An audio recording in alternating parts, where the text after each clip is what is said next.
Keith Lane, Sierra Hills. Probably the greatest thing going right now is Dave and Buster's. My grandson loves it, so we spend a lot of time there. And I'm Corey Buckter, the Community Service Representative for District 2. And my favorite thing about Wichita right now is riding scooters downtown. Not on the sidewalk. Not on the sidewalk. Not on the sidewalk, like with that, and you're over 18. All shameless plugs.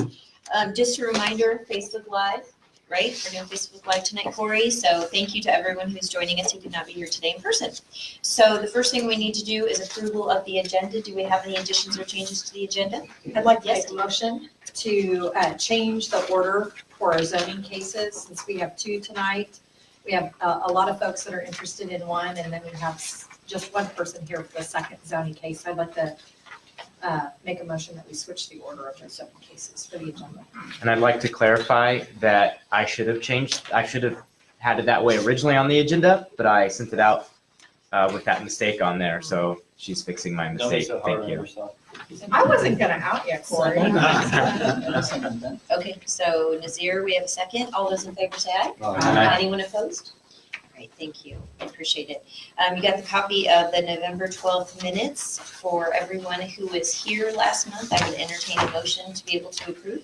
I'll make a motion. I'll second. Okay, so we got it. You got it, Corey? Sam and then Dee. Okay. All those in favor say aye. Aye. Anyone opposed? Anyone need to abstain? Awesome, thank you. All right, so is there anyone here this evening who is going to speak not about the 2 zoning issues? Is there anybody who wants to make any public comment for anything else other than the 2 zoning cases, or PUD in a zoning case? Okay, so we don't have any scheduled items or off-scheduled items. So, yep, we are ready to go. So we'll go straight into staff reports. Fire department. Would you like to go first this evening? Thank you. You can go wherever you want. Corey will find you. I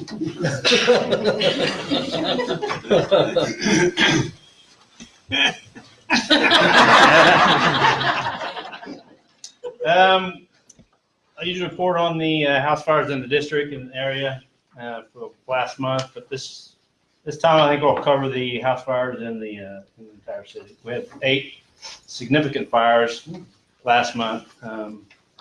4 house fires, 2 building fires, an apartment fire, and a mobile home fire. And from those, just those 8, we had a fatality and a significant burn injury. So this is the time where everybody's got their space heaters going, and the trees and the lights and the chimneys and stuff like that. We want everybody to be real careful and vigilant about taking care of those things, especially in this when we get weather like this today with the high winds and as dry as it's been. That becomes a real problem for everybody, especially us. So please be careful.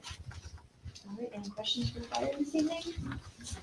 Okay, thank you for your service. Be safe. Thank you. Happy holidays. Police, community police.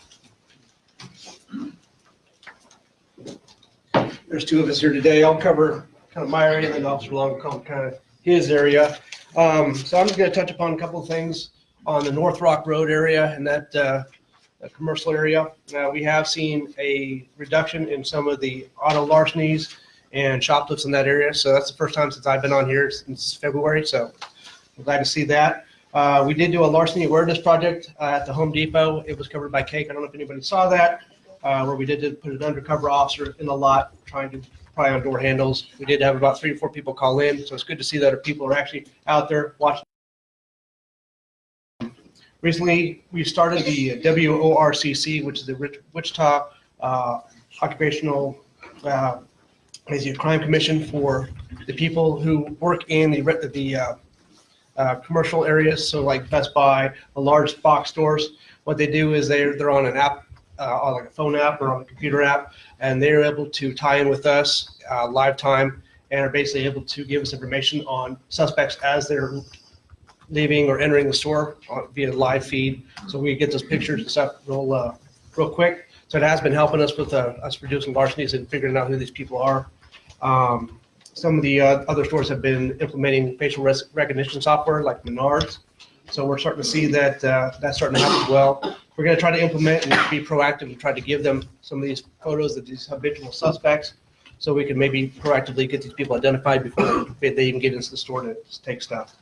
Other than that, I've been in talks with Inwood Crossing Apartments. We've had some issues up there recently. Was able to get some of their gates working, and now that place is gated. So we should start seeing a reduction in crime there with people coming and going. They're not supposed to be there. And then up in the Sycamore Willow Bend area, we're going to do a auto warming project on December 18th. So basically, officers are going to be out in the early morning hours, 4, 5, 6 in the morning, and are basically just going to be checking on cars that are left in the lots being warmed up, and they're just going to put flyers out and let people know, hey, just be careful what you're doing. So that's all I have on my end. Thank you very much. Thank you. Be safe. All right, good evening. I'm Officer Long. I'm representing actually Officer Shelton. I'm not in District 2. I'm 34B. He apologized. He couldn't make it due to a family illness. The main thing that we've had in the Patrol East Bureau, if you've seen it on our WPD Facebook page, I think there was the article in the Eagle, and they've done some other stuff about it. We've been doing the package porch pirate or the package theft assignments the last couple weeks. Last week and then this week we're continuing it. That's why I'm like this. We've been utilizing unmarked cars and then patrol units. Have done a couple different things. One, a lot of the neighborhoods that I heard up here, we've been driving through, especially trying to time when FedEx and UPS is coming through. Look for vehicles that aren't in the place areas, because you have groups of individuals that are driving neighborhoods actively looking for packages and going up and getting them. You also have some of the crimes of opportunity where people are just riding around the area, might be on a bicycle or walking through, see a package and take them. Good example of that is last week, I think they put it out on the news, the 2 females that were arrested, and actually another male was arrested off of that. So just to show you how well that technology works, that came in from a Ring doorbell. I don't know who in here has a Ring doorbell, but we've signed up now where we get those alerts. So immediately when you authorize that video to go up, it goes to all the officers that have those alerts. We started the assignment with just the pictures off of that, and we got lucky locating one of the individuals, and then through that ended up arresting all 3, and it led to a lot of other stuff. So it's ongoing this week, but those Ring doorbells, if you have those, I don't have one myself, but I know you have to give permission for the alerts to go through or send the alerts through. That's really helping us out quite a bit. And actually through the WPD post, another citizen put on he was working on a rooftop, I think, and he actually put on a picture in the comments of the 3 individuals. I think they were going through the packages by a dumpster and throwing them away, and it solved 2 other of the package thefts. So just through the post, it was kind of a weird breadcrumb trail we followed through all that. But so that's still ongoing. The only other thing I have is Holiday Patrol will be coming up. I'm on the mounted unit as well with the horses. So we'll be out at Bradley Fair, Town East, and then New Market Square. So for the 4 or 5 days before Christmas. But unless there's any questions, that's all I have. Bundle up. Do what? Bundle up. Yeah, I know. Thank you for your service. Thank you very Be much. safe. Happy holidays. Thank you. Alan, Park and Rec. I get to share good things to you. Parks and Recreation, Alan Tabor, our winter activity list should be online. We start classes January the 6th. The activity guide should be out this week. I have brought flyers from Edgemore Recreation Center to tell you all the different activities that we offer at Edgemore. Last Thursday, we had a night with Santa at Century 2 at Exhibition Hall, and we had close to 2,000 children there. They got to visit with Santa, got to do carnival events. We gave away 15 Christmas trees that were donated by the WPD, Wichita Fire Department, City Manager's Office, the City Council, Park Board. So, this is basically a lot of underprivileged children having the opportunity to win free Christmas trees.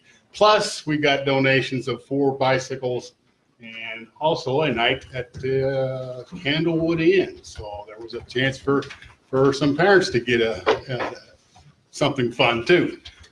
We do this every year. Hopefully next year it'll be bigger and better. Like I said, we had about 2,000 participants. That's probably the lowest we've had in the last 15 or 20 years that we've done it. So we got to do something new and exciting to build it back up. Other things, if you have not been to Watson Park, they have the Train Express ride. That's always fun on Christmas time. We can ride the train to go see Santa Claus and have some hot chocolate. So that's going on at Watson Park. One special activity that we had here last week at Edgemoor was we had a cooking class, cookies for the youth, and we had 2 classes. We contracted out to a cookie company, and they come in and help decorate cookies for the kids. And we had 17 participants to be involved in that. So we're always looking for new ideas. If you ever have any, please share them our way. We'll be glad to offer classes. All right. Thank you very much. If you have any questions for me, I'll be glad to answer them. Or come up with something. I make stuff up. Thanks for all Thank you do. you. Thank you. Happy holidays. Same to you. Savannah, library. I'm Savannah Ball, the branch manager here at Rockwell. During winter break, we hope to keep children's minds engaged by hosting a Marshmallow Engineer program on December 30th from 2:30 to 3:15. So children ages 8 to 11 will be testing their engineering savvy by creating bridges out of marshmallows and seeing how much weight their bridge can hold. A new year of the Read ICT Challenge will begin next month. This will be the 3rd time that the Wichita Public Library will be joining the Wichita Eagle with a challenge for adults to read 12 books from 12 different categories in 2020. The 2020 categories will be announced on December 29th. We're also competing with hundreds of other schools and libraries across the United States as participants in the Winter Reading Challenge. So January 1st through January 31st, we challenge you to try our new reading app, Beanstack, and log 2 or more books in January. So if each person in Wichita reads 2 books in January, we could read nearly 1 million books together. So publisher Penguin Random House pledges to donate $50,000 in prizes, including author visits and new books to be shared among the top performing schools and libraries. Any questions for me? How do we monitor that? Like, On Beanstack, there's an app that we've just added to the library. So we use it for our 1,000 Books Before Kindergarten, our Read ICT, lots of our different logging challenges. And so there should be something that will update us on our progress as we go through the month of January. Good question. And Savannah, we are the only library here that has a fireplace, correct? We are the only So library. we're the only Santa Claus eligible library. That's true. You're right. All right. I have to remember that. Thank you for your service. Thank you. For all you do. Yeah. Happy holidays, Savannah. Thank you. Public Works. Hey. Gary could not join us this evening. He had a family emergency, so he's in our thoughts and prayers. Yes. Steve Dagenhart, I'm the construction manager with Public Works Engineering. Some things to highlight regarding construction activity this past month and upcoming month. A pretty monumental accomplishment on the East Kellogg project by being able to move the main line traffic. So we are a year ahead of schedule. To have all traffic on the highway from Webb Road out to K96, yes, that's a year ahead of And schedule. by bundling Greenwich and Greenwich and Webb together, we saved over $50 million. Yes, Yeah. so it was good. We had a good ceremony out there. A lot of people who had a part in that project attended. Councilmember Tuttle and others talked a lot about the partnership that has been, what it's taken to bring that project together from all the agencies, local and state agencies, and our contractors to get that to this point. And So, we had Secretary Lorenz from Kansas Department of Transportation come, and she was super impressed. so yes, all traffic is now on the main highway. Speed is still at 40 miles an hour. There is still some work to do on the outside shoulders, so we certainly encourage everyone to still drive 40 mile an hour through there. It keeps it safe for not only the traveling public, for the construction workers as well. Left turns are all open at Webb Road, so Webb Road intersection is now functioning basically as it should. Got to have some work going on still with the westbound Kellogg Bridge over the turnpike. That'll basically take place all of next year. And then hope to get the 127th Street connection to the Zelta intersection completed by summer. So next is Greenwich from Pawnee to Harry. Still planned, contractors working on pavement on the east side of Greenwich, and they still plan to have Greenwich reopen to two-way traffic before Christmas. So there'll still be some work that goes on into the spring of next year that was delayed because of all the wet weather we had earlier this year, but they're at least going to get traffic kind of back to normal through that section before Christmas. Stryker, we've got a project going on up there. It's been really big success up there in drawing a lot of out of town and regional events there that we've moved forward with some adding almost 200 parking spaces up there. That project just got underway here last week, and we expect to have it done spring of next year. Work's still ongoing with the 2019 pavement preservation program. We expect some work to start here in January on 13th Street between Rock Road to K96. That'll be just some pavement repair work in preparation for the asphalt overlay, which will take place next spring. Webb Road between 13th to 21st should be underway this week if it didn't start today. It started Friday. It started Friday even. Friday. Okay. And then crack seal in residential areas is still in progress. So the 2020 program, right now we're getting projects out for bid. I've included all the board members have a copy of the pavement preservation map as well as the street list. And there's some extra copies on the back table for those who are in attendance here, but that'll let you see what the 2020 program looks like. Both the map and street list are available on the city's website, but basically we expect a lot of the pavement prep repair work to take place here in the spring, and a lot of the surface overlays and such will come then probably in the summer to fall timeframe. Projects that we've got undergoing in design right now, the roundabout near Southeast High School at the intersection of Pawnee and 127th Street. Staff's met with local developers in that area to kind of look at projected growth and land use in that area and how the roundabout might function as things eventually develop at that intersection. But we're also going to put that project on hold to kind of reevaluate the project at the end of the school year, and that also will allow some more time to really, once that 127th Street connection I mentioned with the East Kellogg project, that connection at Zelta, I think it'll give us a better evaluation how traffic normalizes once that is reopened, and so we'll kind of reevaluate that roundabout and improvements once that traffic returns to normal on the east side there. Redbud Path between K96 and 159th Street East, we expect to begin here next month to improve that trail with both a concrete and gravel path. And then Pawnee Webb to Greenwich is still looking at construction in 2022.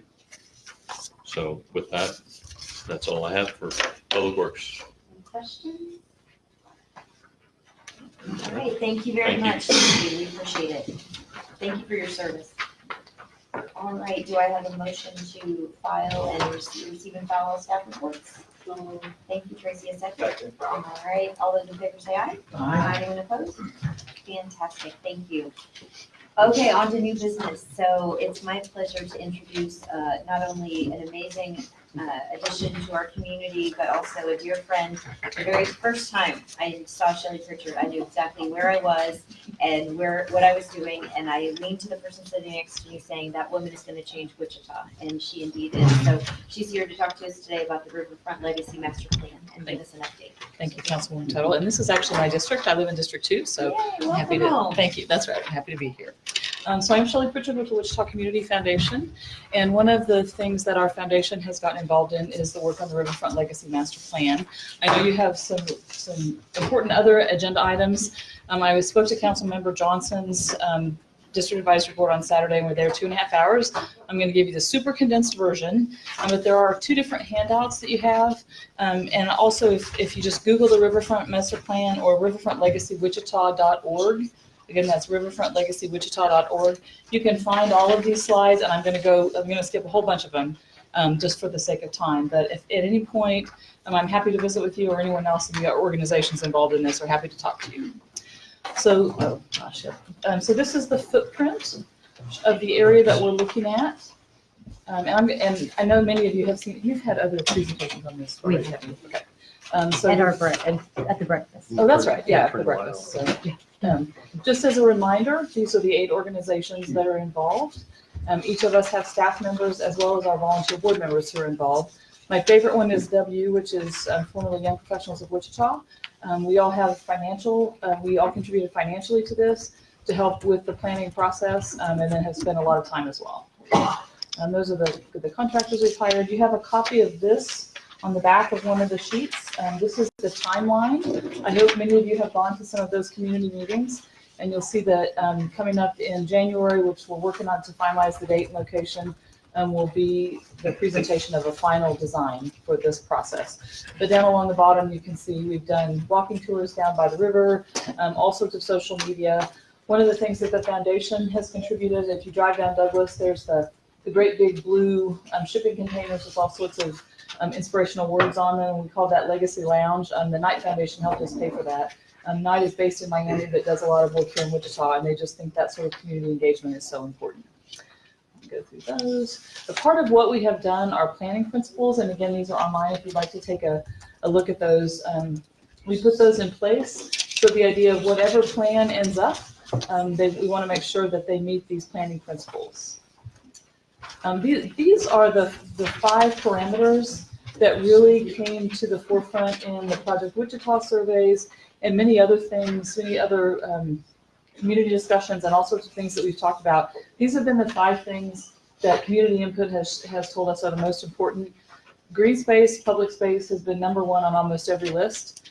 The idea that the convention center and the Hyatt has to be maintained, and that's something that needs to be connected to get the world-class conventions we know Wichita can host. Performing arts cannot be interrupted. I hope many of you how many music theater goers do we have in here? I hope many of you have enjoyed music theater and symphony and those sorts of things.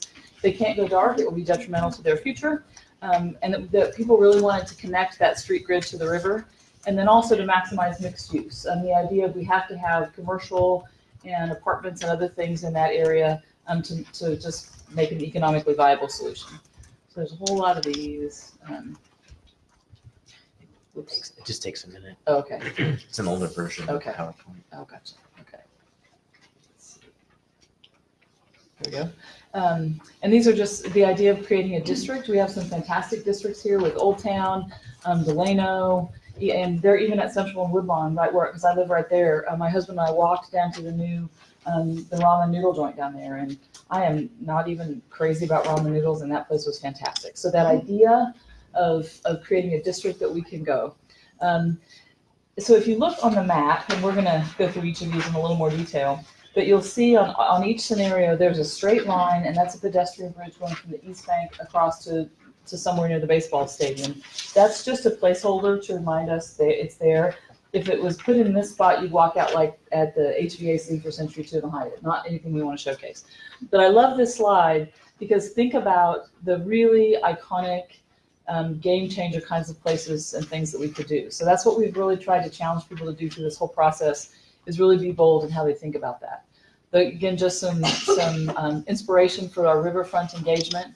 The idea of complete streets. I know with Councilwoman Tuttle that if you all don't talk about bike walk, Wichita, bike share, ICT bike share, all those sorts of things, then I can't believe she hasn't said ICT bike share once yet tonight. So so important to keep people way younger than me in our town. Just remember this slide in a minute. So if you think about on the far right is the forum, and the river. And then on the left is the Sedgwick County Historical Museum. But you see the grand park that goes up the middle. So this was a design that was presented in 1922, and then the Depression and the World Wars and all sorts of things hit, and it didn't ever happen. But this is an inspiration for one of the designs. This has been a very popular design. Just some comparisons. I know you've talked about Century 2 before, the old library, and then just the idea of repurposing those buildings and what some options are. We can talk about that if you're interested. Let's just get to the designs here. Should have sent you the PDF, Corey, that doesn't. This doesn't have Adobe. Oh, gotcha. Okay. So these are the scenarios. So you have these in front of you. There are 3 scenarios, well, 5, 1A and B and 3A and B. And we'll go through each of these very quickly. This is also obviously not legible, but this is on the back of your sheet. And what it boils down to is each of these designs is going to be between about $950 million to $1.5 billion. That's a whole lot of zeros and a whole lot of dollars. The thing to remember is this is a 15 to 20-year plan. Councilmember Tuttle is not going to say to you, and we're going to come and assess all this tax and you're going to pay it off in 1 year. And that's a part of what we're paying the design team to do, is figure out how we can finance this, look at the different funding mechanisms. Obviously, we hope that there'll be some charitable dollars in this as well. I had a gentleman on Saturday at Councilmember Johnson's meeting say, whatever, it can't be named after somebody who just writes a big check for a whole lot of money. I said, I'm not going to promise that. Intrust Bank did a great service to our community by putting the money forward there. It's just kind of the way the world works now. So I didn't make those kinds of promises, but I hope that someone would do that to help with the funding stream. So, okay, so scenario A1. Is it okay if I just go stand up there and point? Yes, absolutely. There's also a laser on that. Oh, okay. Oh, that might help. Okay. See the red button up there? Yes. Okay. So, there we go. So you can see in each of the plans, it's really important that we keep that river activated. In this plan, it does, Century 2 would be torn down, but along Main Street, there would be mixed-use development. And then also down here, in Water Walk, the pink building is Convention Center. The orange is Performing Arts. Blue is commercial or mixed development, and then white is our existing buildings. And the gray or silver here are parking. So this one opens this big plaza up to the river. The main difference between 1A and 1B is that in 1A, this is a convention center, and you can see there's plaza here, because the convention center, a lot of it is sunk underground. Hence it's the most expensive because it costs to dig things down. But the idea that gives us a lot of public space here, and then you can use that space for the big halls and things. This little light pink line, there would be some kind of a way for pedestrians and maybe Corey and his scooters could go through there. So it's a real connector. There would also be another kind of secondary, but also a little more intimate park here. If you see all these parks have dotted lines around them, that means there's parking underground. So there's going to be between 800 and 900 stalls of parking in each of those places. So we make sure that, we're Midwesterners, we don't want to walk. Our New York friends laugh at us, but it's important. It's just how we live our lives. So that's scenario 1A. That's a little, I think. I just want to make sure I'm oriented right. This is all on the west side of the ring. This is east side. Yeah, this is east That side. was east side? Yeah. So the west side is where the baseball stadium and that development's going. Yeah, that's right there. Yeah, sorry, I should have oriented you there. There's the baseball stadium. This is Douglas, and this is Maine. And then so Kellogg is over here. So this is just another view of that. You can see the convention center is lowered here. And then this is kind of good perspective. There's INTRUST Bank Arena. So there's that. And as you look at the parks, this isn't just going to be a big flat space with trees around the outside. These are placeholder blocks, and in January, there will be a much more developed plan that's going to have more architectural renderings and those sorts of things. And it's just from the scope of the project just to not do that level of development at this stage. So there's 1A, just some idea. I love this bridge down here at the bottom. I want a cool pedestrian bridge like that. This shows there's the cost between 1 and 1.5 billion. This is 10 acres. This is something that has been interesting. This is 10 acres of green space and about 735,000 square feet of mixed-use development. And I did actually ask the design team to define that for me because I wasn't sure what that meant. That can mean anything from maybe like on the ground floor, there would be coffee shops, bakeries, maybe a cool wine bar, boutiques, those sorts of things. And then on second, third, and fourth floors, there would be potentially commercial space for offices, and then also potentially some downtown living space. So it's not going to be, we're not saying now it's what kind of places will be there, but it's that idea of multiple things to make us want to go down there and be a part of that space. So 1B, same open area here with the parks. The difference here is the convention center is all above ground. Corey loses his little avenue for his scooters. But there's still the parking, so it's just really primarily the difference in the convention center. One thing also to notice, this is actually Waterman here. So we've put a sharper bend in that. And if you go to something at the Hyatt now, you gotta like scuttle across the street because there's cars that come through there, because that's, it's curving. And so it's a much faster lane now. So we hope that this kind of a design would slow that down. And if you also notice down here, Gander Mountain, now the King of Freight building and the boathouse have also both been removed. That's not necessarily going to happen, but this is kind of, this is a projection. And also if you look 10 or 15 years down the road, those might not be appropriate places for what they're used for now. So that's an option that we asked the design team to take a look at. Here's that from another view. You'll also notice that in most, or I think in all of them, there's another tower on the Hyatt. The research shows that we can support that and actually really are going to need that to have full service convention hotel to go with that. It's just some more ideas. This is 10 acres of green space, about the same cost and a little more mixed use development. And that's just shows the parking all underneath. So that was scenario 1. So now scenario 2, remember that slide I showed with the park from 1922. So we have this grand green space here, again with parking underneath. That moves the performing arts over here. No, yeah, performing arts is over here. So it focuses on Main, and then the convention center is here. So there could be some really grand things here. Also with the different angle of Waterman. And then some of the things we've talked about is, because people are concerned that this one doesn't necessarily have very good access to the river. So would there be ways to open some of those streets a little bit? The really negative part about scenario 2 is conventions could potentially be completely closed for 2 to 3 years. So that would obviously have a real impact on our convention center if we can't really host any. The idea being that the Visit Wichita staff would spend those 2 or 3 years selling, and then, there's always attraction to new that they would have things lined up for the next who knows how long and once it is opened again. So that's a detriment to this plan. It's closed because of the building? Yes, because convention is here, and so if Century 2 is removed, it's going to take that much time. I know the construction guys that are here could say it, but I had a guy say, well, we're going to be in this in 2022, with most likely any of these things. Because if you look at this whole area, it's really like 13 to 16 projects. It's not, there, obviously by headlines and things you're reading, there's a lot of focus on Century 2. There's some focus on the library.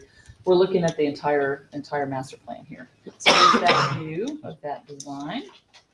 And just the idea again with the big green space, maybe there's an amphitheater, maybe there's a sculpture garden, maybe a dog park. It's not just going to be big open space. There's going to be a lot of ways for people to interact with the space. I had a question on Saturday about safety. Obviously the issue with homelessness in NASCAR Park, that's being addressed. We've been including the WPD in these conversations, and they're actually getting ready to install cameras all along the river. And we saw a demonstration of the cameras in Old Town. It's amazing how far the reach is. So it's very expensive, but I think they're going to be really neat and really help the safety of that area. So this one, same price, 11 acres. So this has by far the most green space and pretty high on the mixed use availability. So scenario 3, we have 2 options for that. So in this scenario, we maintain Century 2. That puts the convention center here and then the performing arts center here. So this is attractive to some people because the idea of a beautiful expanse opening out onto the river. And we'll see the green space is more limiting. So a part of this plan, and I know you've been reading things, is we have not identified a use for Century 2, but the studies have shown that Century 2 is no longer gonna work for performing arts or for conventions. And so we're trying to identify something, and there have been a wide varieties of ideas put forward. The developers haven't found one that they think is economically viable. So we don't know what's going to happen with that, but we're trying to figure out what could potentially be there. So there's that. There's this view. So that would, we don't know what would be in there, but we would have convention and visitors separately there. Again, see kind of some of the river. I hope if you haven't been, I would encourage you to go to Kansas City to see the Kaufman Performing Arts Center. It's absolutely beautiful. I went there for a meeting and got there about an hour and a half earlier and just walked around. It's like you're walking inside of a piece of art. It's really fantastic. And we hope that our goal is that we really dream big with this with Wichita, that we make a bold statement in this whole area for what our city can be. So this has the smallest amount of green space with 6 acres, but it also has the lowest price tag, still almost $1 billion, and a fairly low amount of mixed use availability. So, and then this is the final design. So in this design, we keep the core of Century 2 and some of those steel ribs, so it pays homage to the history and the value that Century 2 has brought to our community for so many years, but would be open air. And what the designer said, think about maybe in the summer we would put these big, beautiful blue sails up there or whatever that would be like to provide some shade and those sorts of things. So there's some options there. This would be mixed use around here. So think about if you have a business and want to look out onto the park that used to be Century 2, maybe it's Century Park or something like that. That would be available. This also repurposes the library in this sense. We haven't identified what that would be. That brings the convention center here, performing arts is on the river. So in this scenario, you can see that view a little differently. It's catching up to me. There it is. Just some of the ideas of some things that could be there.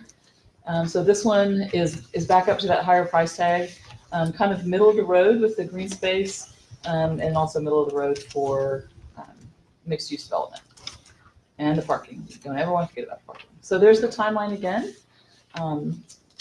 And so this is what you're seeing here, the design on the left. This is where we are. I don't know about you, but I don't want to go to anything in an orange box that's labeled ballroom. So in January, we will have these more developed schematic designs of what these buildings could potentially look like, and this whole space, not just the buildings. So there they are, and there's the five identifiers in that. Oh, this. See, Corey has an updated one. Your handout has that riverfrontlegacywichita.org website on there. So I'm happy to entertain questions or comments. Yes. Probably has anybody tried to design where there'd be maybe like a facade group over convention center that was round and kind of. That's certainly been one of the suggestions of that whatever happens in that space, especially if the decision is made to remove Century 2, is that there is some kind of a consideration for that round, large, overarching green blue roof. Yeah.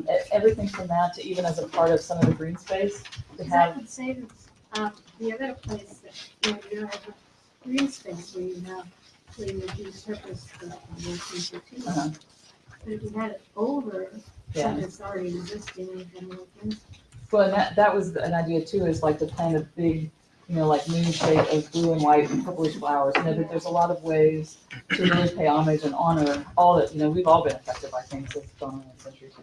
We were in one of these meetings, we went around the room and said, tell us what you saw there, which kids you saw graduate there, those sorts of things. So we always want to have great respect for that space. You mentioned that there was a study done saying that Century 2 has to be taken down. Well, the study and why?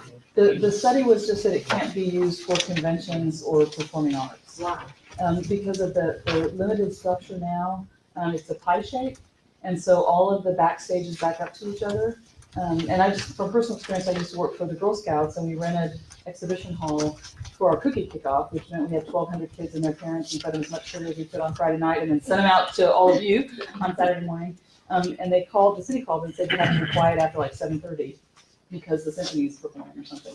Well, that didn't happen. So the bleed is not, the sound bleed is a problem. And like when Lion King came, they had to park on Douglas and unload because when Century 2 was built, I'm not gonna have these numbers right, but the loading bays are like 44 feet long, and now semis are 56 or somewhere in there. So it isn't functional in that regard. And then just, straight up. Might it be reconstructed?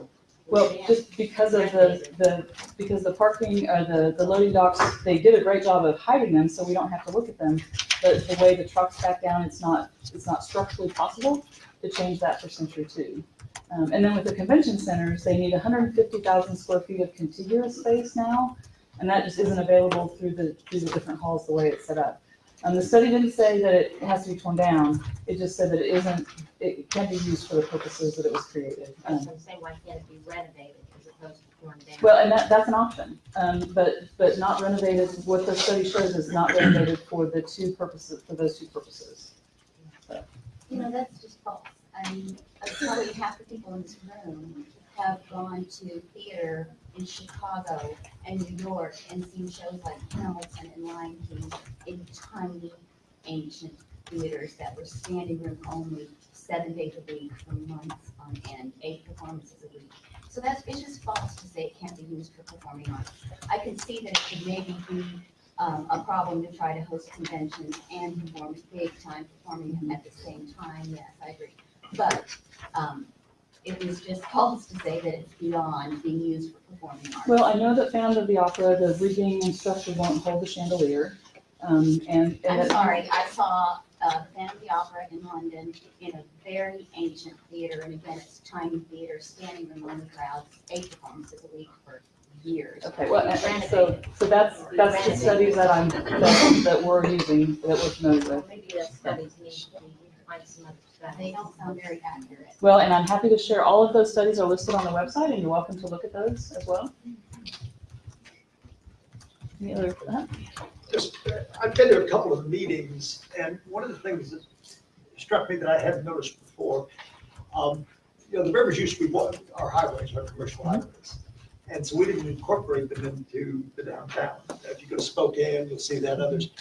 And so if you go down on the east bank or go over to the west bank and look, except for the boathouse, you'll be in the back of buildings. And, they should have had 2 fronts. And that wasn't even, thought of at the time. So part of this is, what price you put in aesthetics, but that's part of what this is about. Trying to bring all of that together rather than to have an east bank, a river, and a west bank. I found it kind of persuasive when I stood there. yeah, and I think it's ironic that Gander Mountain, you walked up to it, and it had canoes sitting in the front. Yeah. They had really good opportunity to engage. And yeah, like you say, for whatever reason, it just wasn't. So. Yeah, that one plan that takes out that building is very appealing. Okay. Any other questions or comments?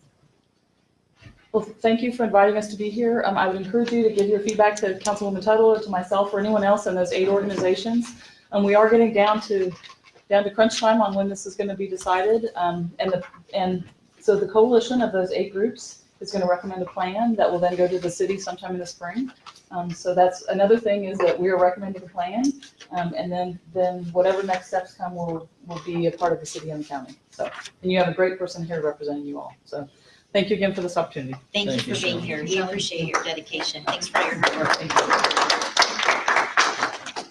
All right, so because we had a motion that was approved, we're going to make a change in the agenda. So the next case that we will see, the next new business item will be now number 2, and it's zoning case 44. And Dave, there you are. You're sneaky. I didn't even see you get up there. All right.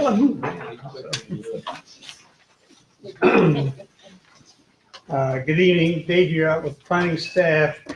The zoning case 2019-44 is a request to rezone the property. We are east of Zelta. Literally, it's just north of Lewis Street as it extends on. That currently is undeveloped land that's basically just vacant.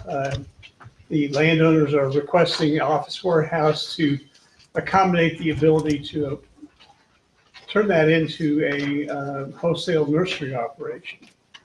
And they really don't have, I don't think, any real buildings or anything planned for the site. But but it's gonna convert, and Russ, help me, I forgot how many acres for, It's approximately 13 acres in total. And it's a nursery, not a grocery? Is that correct? Okay. That's correct. It's a wholesale commercial nursery. Nursery, okay. As in plants, right? Correct. Yes. But not retail. Yeah. So Okay. it'll sell to Johnson's, it'll sell to the big box Okay, retailers. perfect. Thank you. so the planning commission did hear this, and this passed 13 or 14-0. 13. And that's will go on to the city council. I think in January is when that's scheduled to go to the council for final action. Did not receive any objections at the hearing. I did get a call from one landowner close by who was concerned about how they were going to get back there since Lewis Street was blocked off. So I talked to Public Works, and he said, when this opens up, it'll get moved, the gates will move further to the east, so that will not be a problem. And as you're perhaps aware, if you've been out there, Lewis Street as it goes east of Zelta is really recently paved with curbs and gutters and everything to that nature. And so be happy to answer any questions you have. And for the record, I received no community input. Any questions for Dave? No, just a little correction. I don't think Johnson's will be a customer because they have their own home. I was utilizing that as an example. Yes. But for other landscapers. There are a lot of times where a nursery will provide retail services, and that creates another dynamic of traffic, especially on weekends and in the evenings. So one of the issues that lowers the impact of this particular zone change is the fact that it is a wholesale business and not open to the public at large. So good project. Any other questions? motion to approve. Okay, do we have a second? Second. Okay, let's pick one. Was it? Oh, that's me. Okay, I heard you. Okay, all those in favor say aye. Aye. Anyone opposed? Fantastic, motion passes. Thank you very Thank much, you. appreciate And I it. appreciate the courtesy. Absolutely. Appreciate it. Have a good evening. And thank you to everyone for letting us let him go first. We appreciate that. Okay, so now we're gonna go to our third new business item, which is PUD 12. Dave, can I say one Sure, go really ahead. quickly? Thank you to everyone for being here. That's the most important thing, that you have the opportunity to be here. So what's gonna happen is very much just like the scenario we saw, we're gonna have a staff report, and then we're gonna get to ask questions. And then we'll have the developers who are here be able to make a presentation. The district advisory board can ask questions. And then anyone from the community who wants to make comments will have 3 minutes to be able to make their comments. And Nick is our trustee timer. We will ask, just because we have so many folks here tonight, if you have something new to share, that would be fantastic. If somebody else has said what you're gonna say, we appreciate that. All of the communication that you sent to me or to Corey has been passed on to the district advisory board members, and it's also on file with MAPC. So the one thing that we really want to do is just make sure that we're respectful and that all the communication to the community or to the developers or to staff comes from the district advisory board. And then I'll try and remind everyone, but if you do come up to make comments, we need you to state your name and your address. And if you can say it slowly and clearly, Corey does a great job of capturing it, but you can imagine it's kind of a challenge. So anybody from the community or the developers who present, we need to make sure you say your name and your address slowly and clearly. So Dave, with that, will you get us started? Thank you. Thank you. Can I ask one? Are we allowed to ask developers any questions while they're talking? No, while they're talking, but after, there'll be a chance the board can ask and then the community can ask. Okay, But and we then just make sure that the communication is respectful and relevant to this, right? We don't talk about their business plan. We're not talking about, any of that. The only thing that we're looking at, and all the DAB has it in front of them, is the golden rules of planning. We're just looking at, is this an acceptable use of the land? We're not looking at their business plan. If they'll be successful, that's not our place. We're looking at, is this an appropriate use of the land? Okay? Now, Dave. Okay. All right. Oh, and I'm going to keep this relatively short. I'm not going to read through everything that's in the staff report, because I know some of you have had this. And the planning commission did hold its public hearing last Thursday on this. And we went through in great detail. And I know a good number of people were here, that are here, were at that planning commission hearing.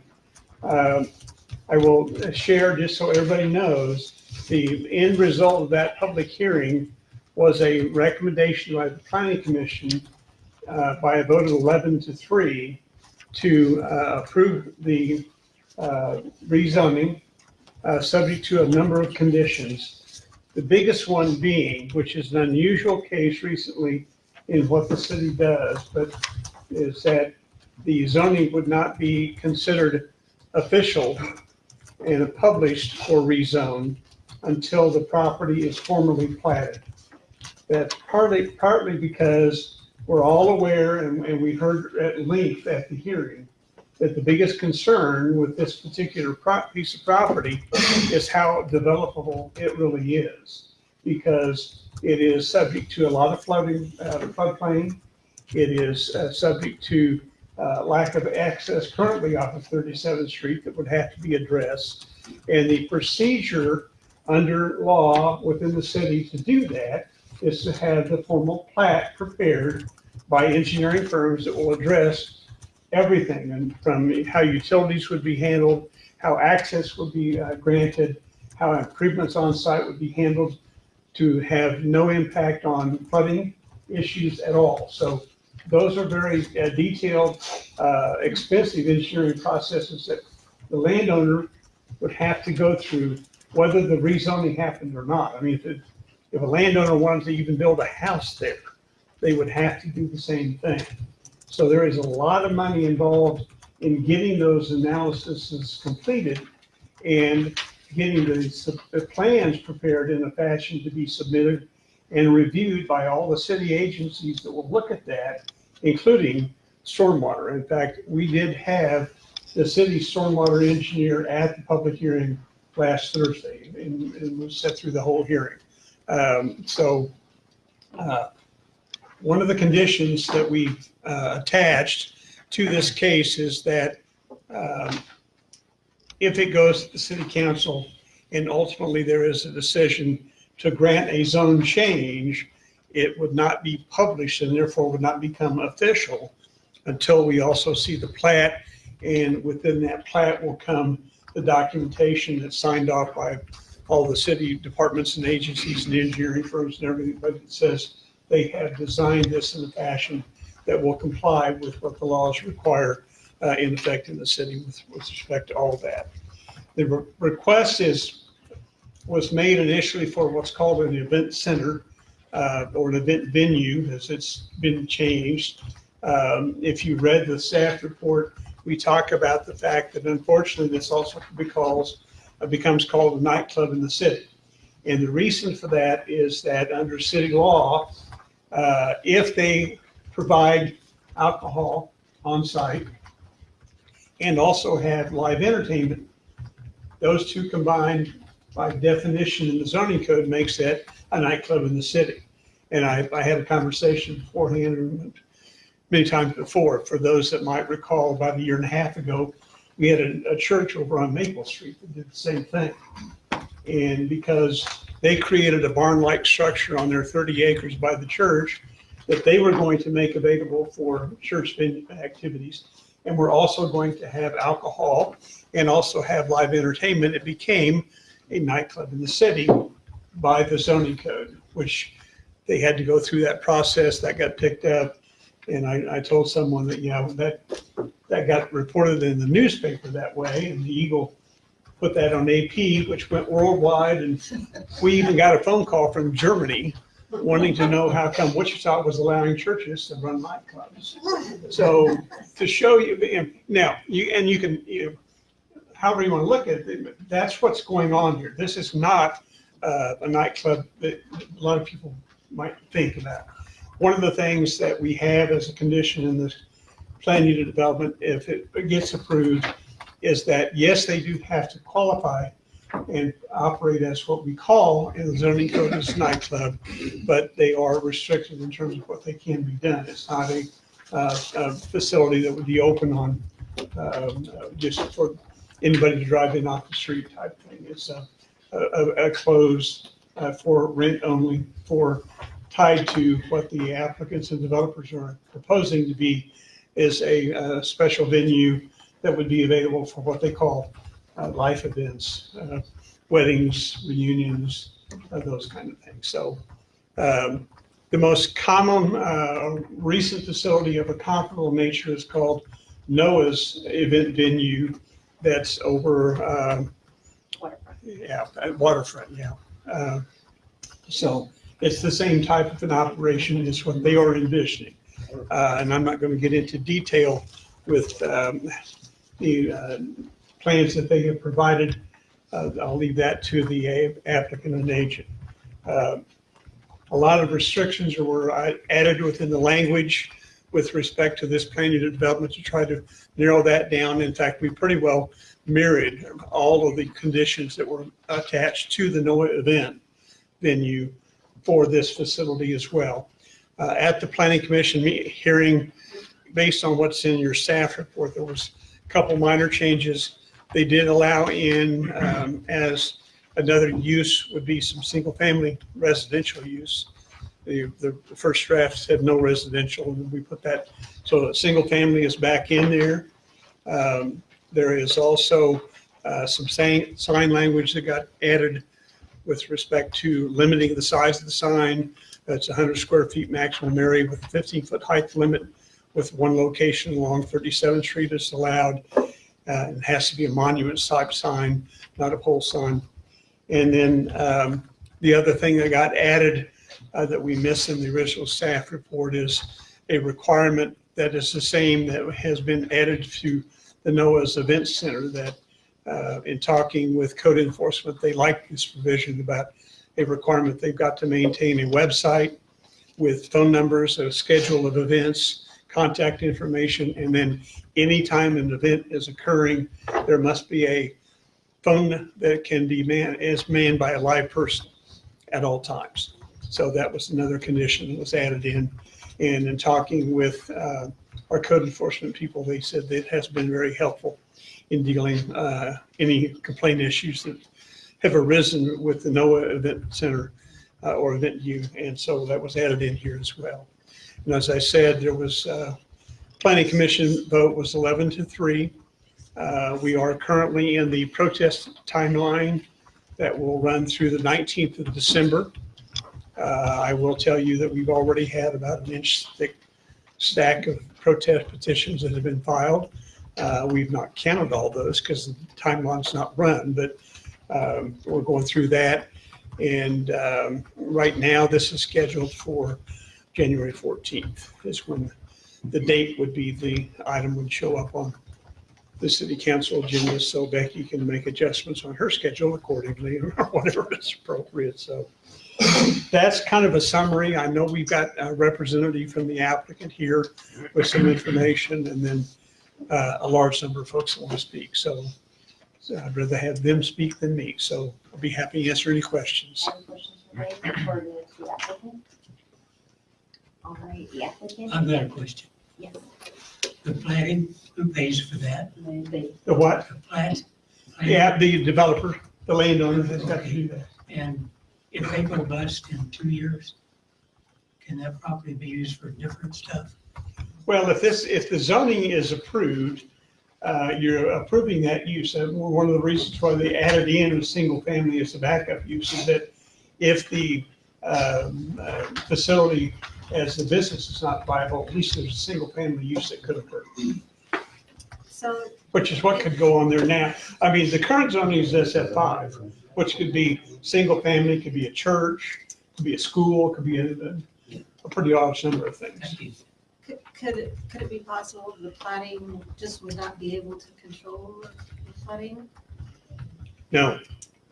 They No. would find a way. The laws basically say, as well as the requirements under the, is that no development can occur that has any impact.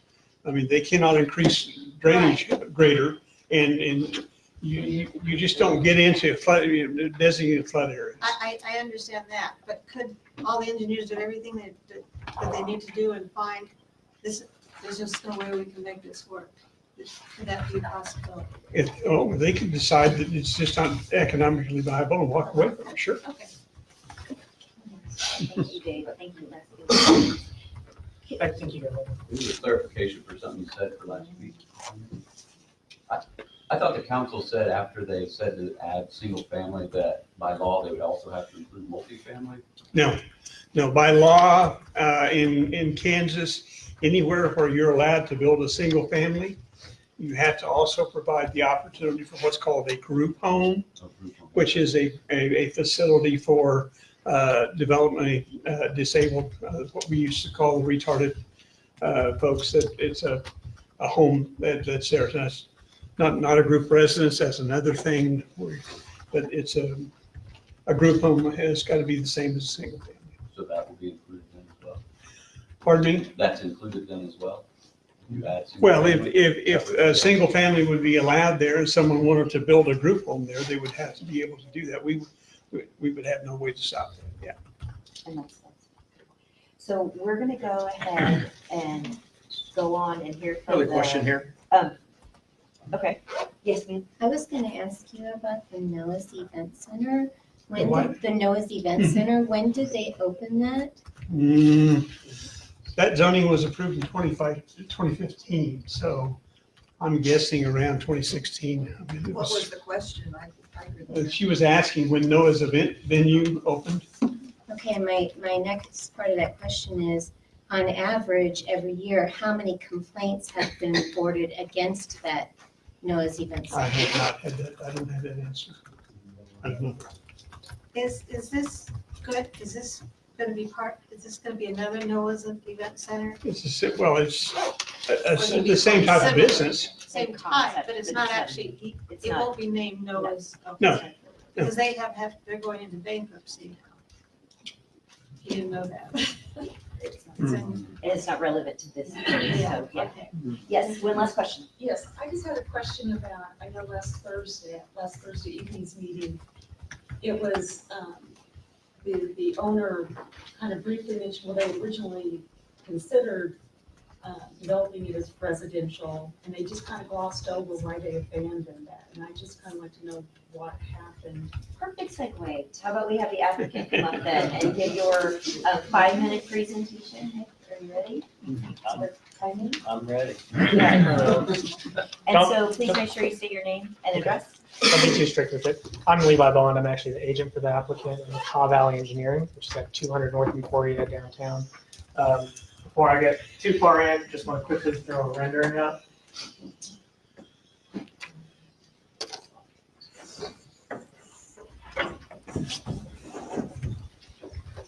So everyone out here can see it. It's kind of what the developers are thinking. So That's not anything close to French country. Okay, yeah, we got it. here's the rendering for everyone. This is just the first run at it. I just quickly wanted to talk to you today about what the development is and what it's not. Hope everyone's had a chance to read the PUD. So everyone can see it. Stand it up next to the table. That works even better. Yep, thank you. Okay. Great suggestion. It is a great suggestion. And So, if we wouldn't mind, just in the audience, if we could be respectful, because the acoustics in this room aren't great, so if we could just limit the conversation in the back, that would be awesome, so that we can have the attention to the speaker. Thank you. Levi. all right. So just wanted to quickly go over what this venue is and what it isn't. So this is supposed to be for life cycle events and small corporate events. Our clients are looking at a venue that they can host about 300 to 400 people. They're still refining the numbers, but that's what they're seeing that can be held up in this market and similar markets. It's going to be a venue with 2 buildings on the lots. Both will be located outside of the floodplain. I know that Dave mentioned there's some problems with that, but there's actually a high point in the center of this property. That's where both of the buildings will be. So it'll be outside of the floodplain. We won't be excavating in there except to get access back to it.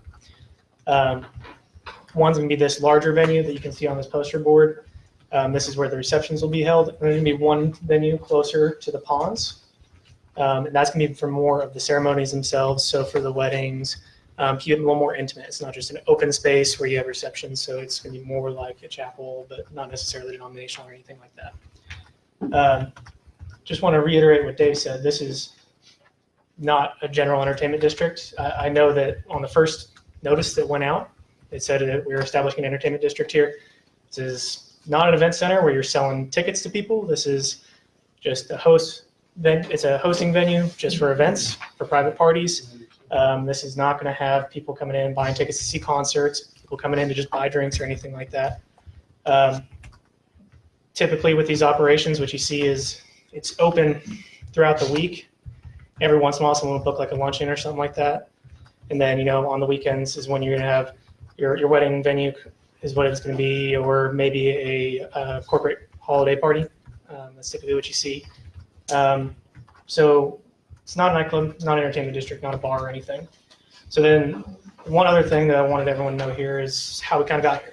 So when we first applied for this, we didn't see anything too crazy with it. This is, we don't live in the neighborhood, but this is a very wooded site, and we thought this was something that we could make work. So we thought with the natural screening there, everything would be fine. We weren't expecting this kind of response necessarily. So what we did is we first deferred the case. We pushed it back a month. And since then, we've been to 2 neighborhood and HOA meetings. That was with Northbrook and with the Chisholm Creek Neighborhood Association to the west, so north and west. And since then, we've made quite a few changes to the PUD. We've added an additional 25-foot of landscape buffer on the west side. So now we have 100 feet of landscape buffer on the west side. Where we're projecting the buildings, they're going to be at closest 250 feet from structure to structure. It's the closest it could be with 100 feet of landscaping buffer to the west. We added, after those HOA and neighborhood association meetings, we added another 25-foot landscape buffer to the north, and then we had another 25-foot landscape buffer back to the east. Now on the north and the east, there's already drainage reserves there that are owned by those 2 neighborhood associations, by Teal Cove and Northbrook. One's well over 200 feet at the front edge, about 200 feet at the narrowest part as well. Another one's about 100, 150 feet. So you're looking at well over 150 feet of landscaping, natural reserved area on all 3 sides. So we're trying to minimize 30 seconds. So we're trying to minimize the impact to everything. And then I know one other huge consideration is light and noise with these kind of venues. We have light restrictions inside the PUD. All of the lights are going to be 15 feet at the highest and shielded downward for parking lots.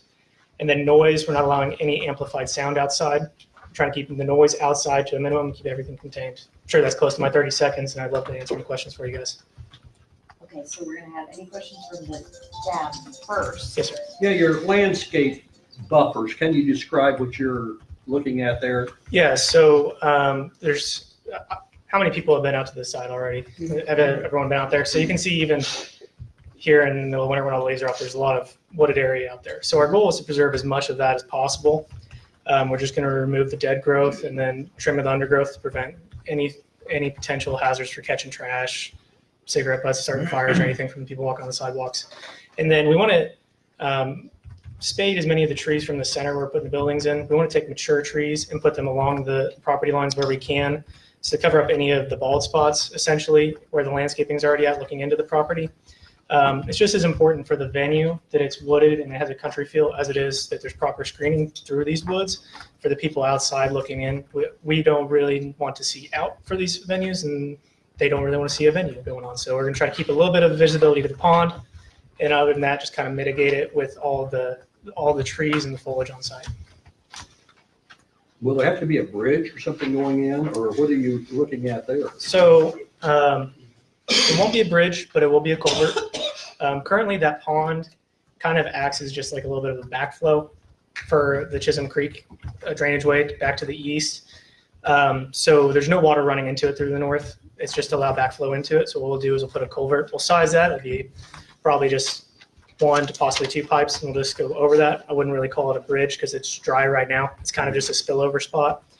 So there won't be structural elements to it. So that'll be pretty simple. That'll be the only place that we're imagining that we're going to have to impact the actual floodway and maybe some wetlands. We'll have to get someone out there to identify if it's technically in that spot or not.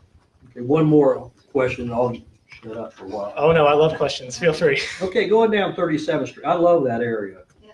I mean, it's kind of a wild area. Are you going to be able to see this building really very vividly from 37th, or is there going to be a ton of trees in front of it, or what? They're going to try to maintain as many trees as possible. So you'll just see the drive going back to it. I don't know how you'd see it. Looking at it from now, even without the leaves, I can barely see back to where the site's going to be. So it's not going to be popping out at you.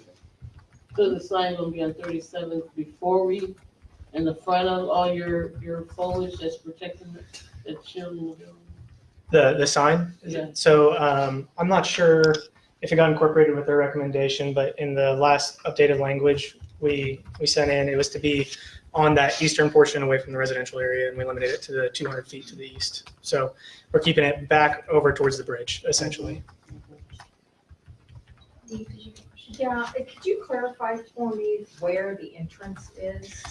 Because I drove it today. Okay. And I'm trying to visualize.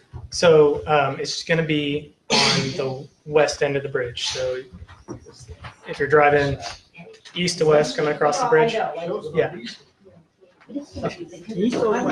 it. West of the bridge. West of the bridge. If you're driving east to west, you basically pass the bridge and it's about another 20, 30 feet, and then you'll turn right and into it. If you're coming west to east, Looks like it's going to be a left turn. it's like east over here, but. Yeah, it doesn't look the scale. Yeah. Be west of the bridge. Certainly not the scale. West of the bridge. West of the bridge. That's north, that's got to be east. So here's the PUD blown up for everyone to see. Yeah, that's the picture I'm looking at. So the bridge ends right about in there. For Facebook Live, it bridge ends in about there. So you'll be bringing it in just on the west side of the bridge. No, the west side of the bridge, okay. Yes. Sorry, I may have misspoke there. Yeah. Everyone get a chance to see that. I'll go ahead and throw this up here for everyone else to see. Thanks.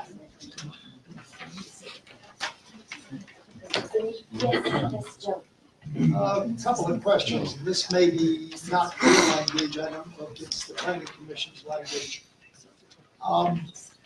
As far as noise outside, on page 3 here, it says outdoor entertainment permitted only in conjunction and so forth.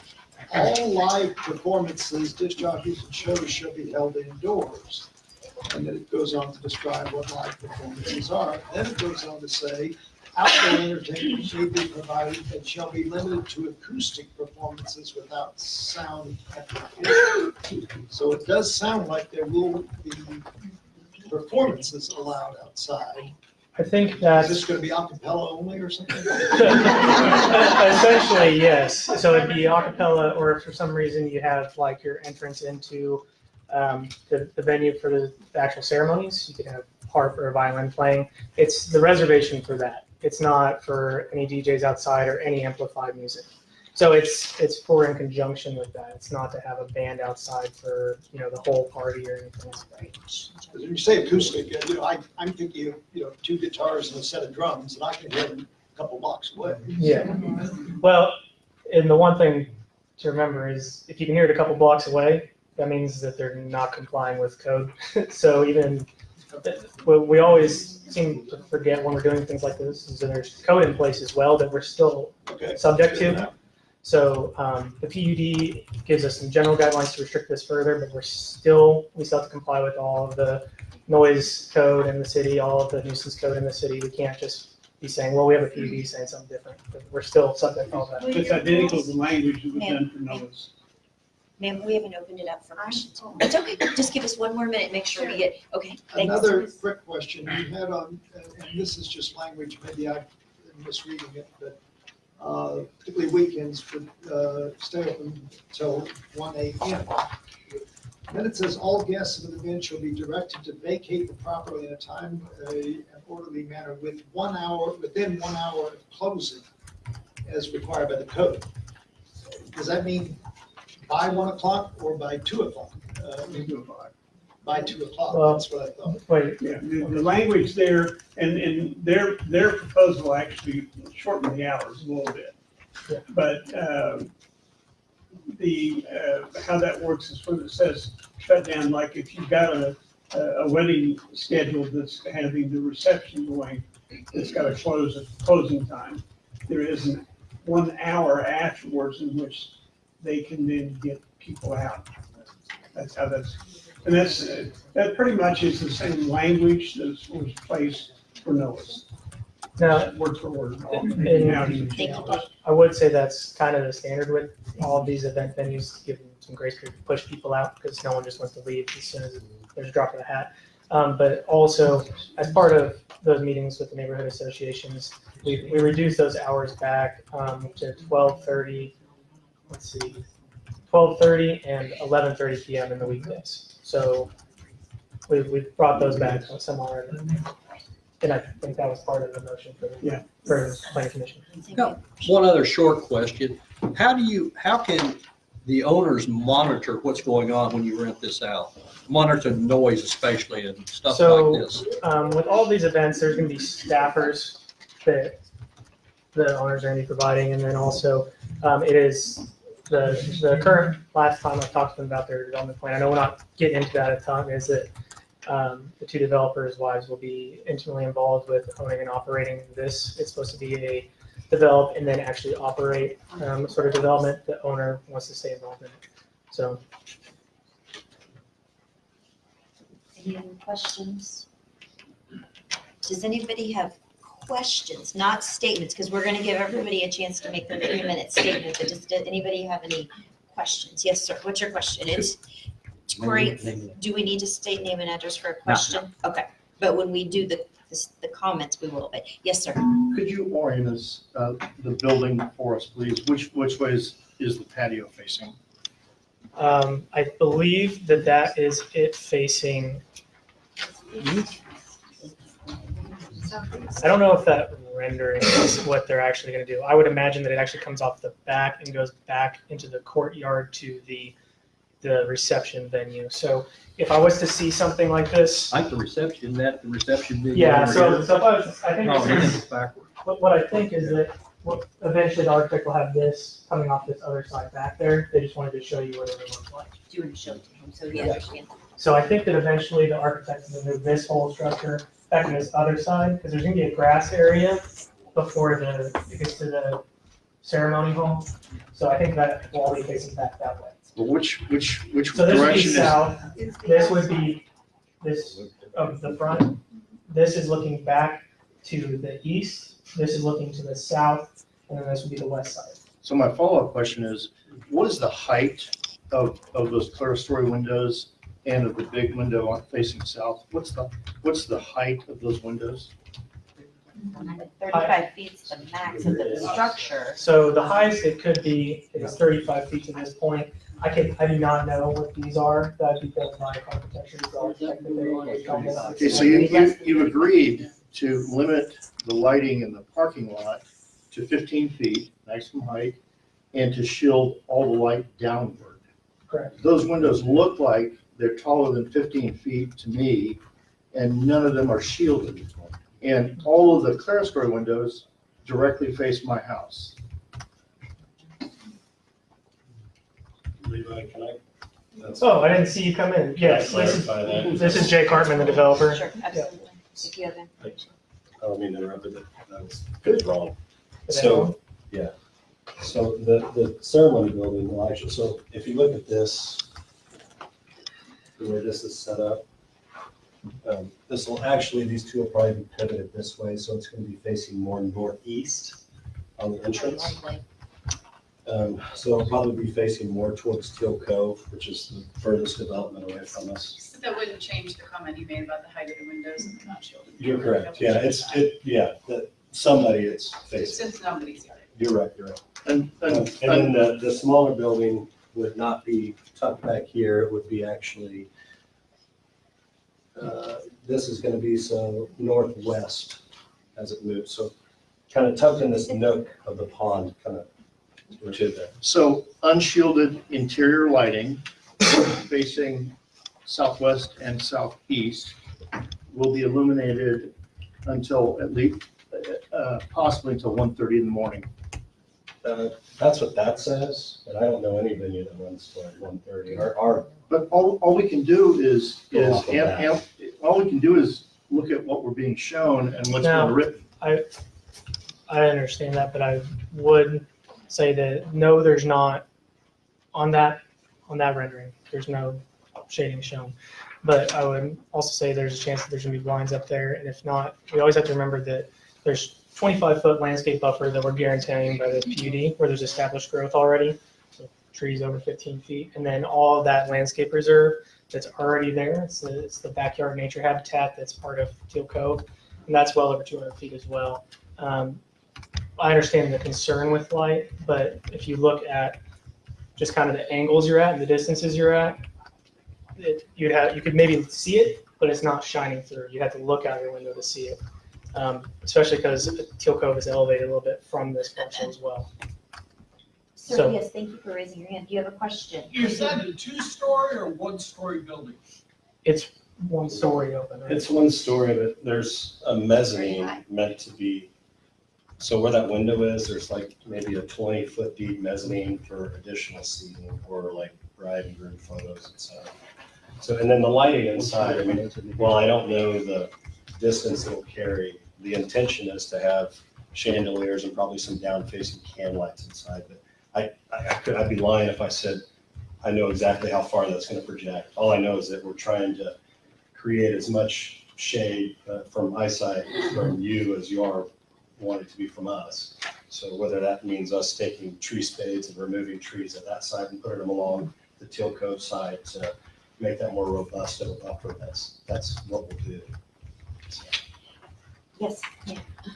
With about 57 event venues in the Wichita area and this one looking identical to the Barnett Grace Hill, can you speak to, and also just with the cost that we've heard about, planning the area, clearing the area, maybe even, adding or taking away some of the trees. I mean, that just sounds like a lot of money already. Can you explain why this space, I mean, it sounds like you want a very country feel and yet setting it in, surrounded by neighborhoods in a very urban area. Can you explain why this space specifically is important to your venue? Why, that piece of land, you mean? So I don't know about 57. There are, Are there? Okay. at least. And But then that gets into the regarding the business plan. land, specifically in the zoning, if you want to answer, I mean, that doesn't really change the, like having, do you know, what I mean? We're trying to keep it to like the specific use of the land. But I'm happy I'm to- asking specifically why this land used this way, so why, And I'm happy to indulge the question. I appreciate it. I mean, my opinion on this land was when we originally, and everybody here was at a lot of people, I don't know if you were there at the meeting last week, but it's just a pretty tract of land. And obviously the people that are here that are objecting to the idea agree. If we go in and put multiple houses in there, if we go in and put a group home or a church, I mean, you're gonna mow down much of the natural foliage. In the 57 event venues that are in the area, there isn't anything like this in town. If there is, tell me. Yeah, Barnett Grace Hill is like That's not in 15 town. miles away. That's not in town. And About what, and what, 30 minutes. and there's no Okay. hotels there. So thank you. I appreciate the dialogue, but right now we're still just asking questions. Okay. And then so we're going to go to our, specifically why zone it as an event center in the middle of a neighborhood? Why is that important to you as a Well, developer? just the research that we've done and as far as what we needed, I mean, the market is, this is a good market. We've talked to numerous coordinators in town, we've talked to numerous folks in the wedding industry, and they all agree that it would be welcomed and booked. And in that specific location. Since we're trying to kind of. And, well, it doesn't matter the location, just the idea of kind of what we were trying to present to the rest of the country impact. all right, who else has a question for the developer? I have For the a applicant? question. Yes, ma'am. I'm hung up on this NOAA's thing. You say that what you're doing is close or near to the same restrictions. NOAA's doesn't have 4 residents living around it. And it doesn't have 2 wildlife ponds on it. So I don't understand the justification of why you feel what you want to put there is good. Well, Noah's is actually closer to $1.5 million homes than our event venue is to any homes that we're planning on building by. And homes on the waterfront. And you may not realize, but they're right behind the tree row there, way closer than ours. Okay. So Yes, just, I ma'am. mean, just as a, Yeah, I, that's my question. Okay, No thank you for the question. Yes, ma'am, in the front. A Actually, question for the applicant? Yes, going to the noise, you say that the 8.5 million, or they're 800,000 or more for those homes.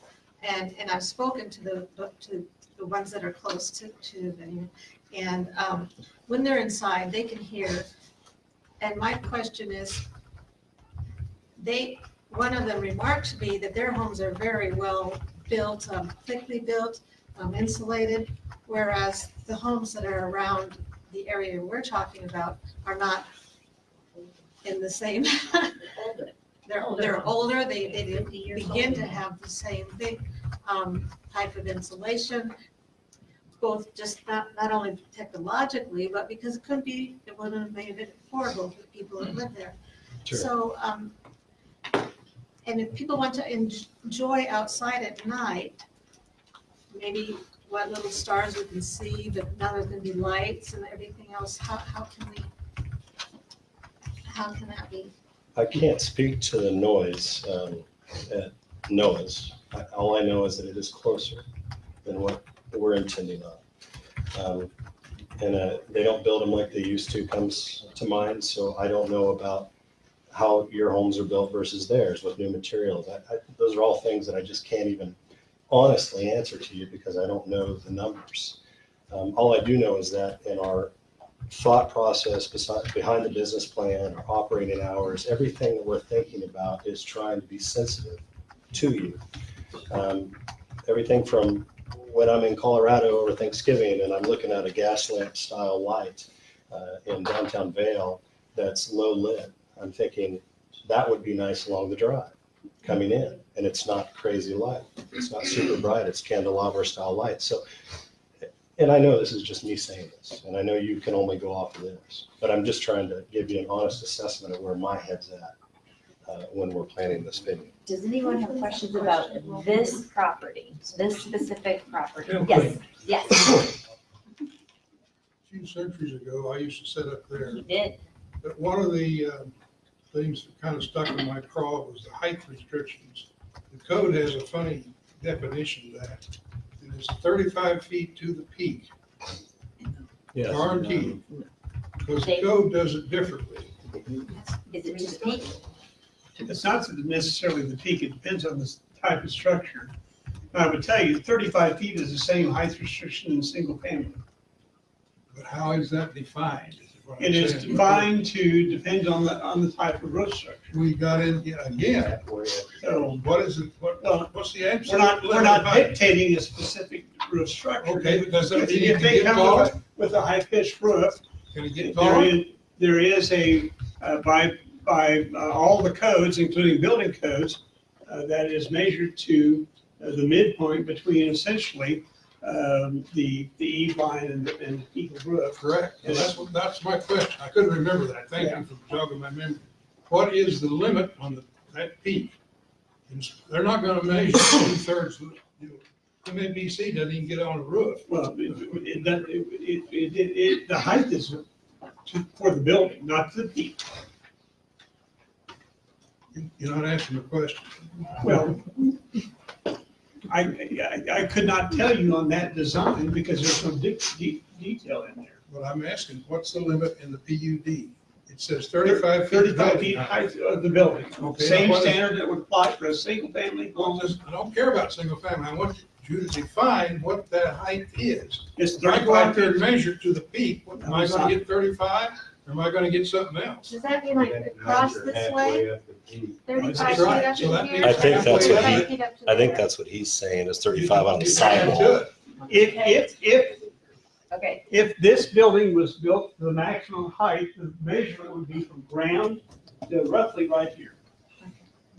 Because that by code for every building in the city is how that building height is measured. That's my point. And they're all, And- every one of them is treated the Is he same. pointed at this? And that's the city, I mean, that's city code, that's not for this evening. So, yes, sir, in the back.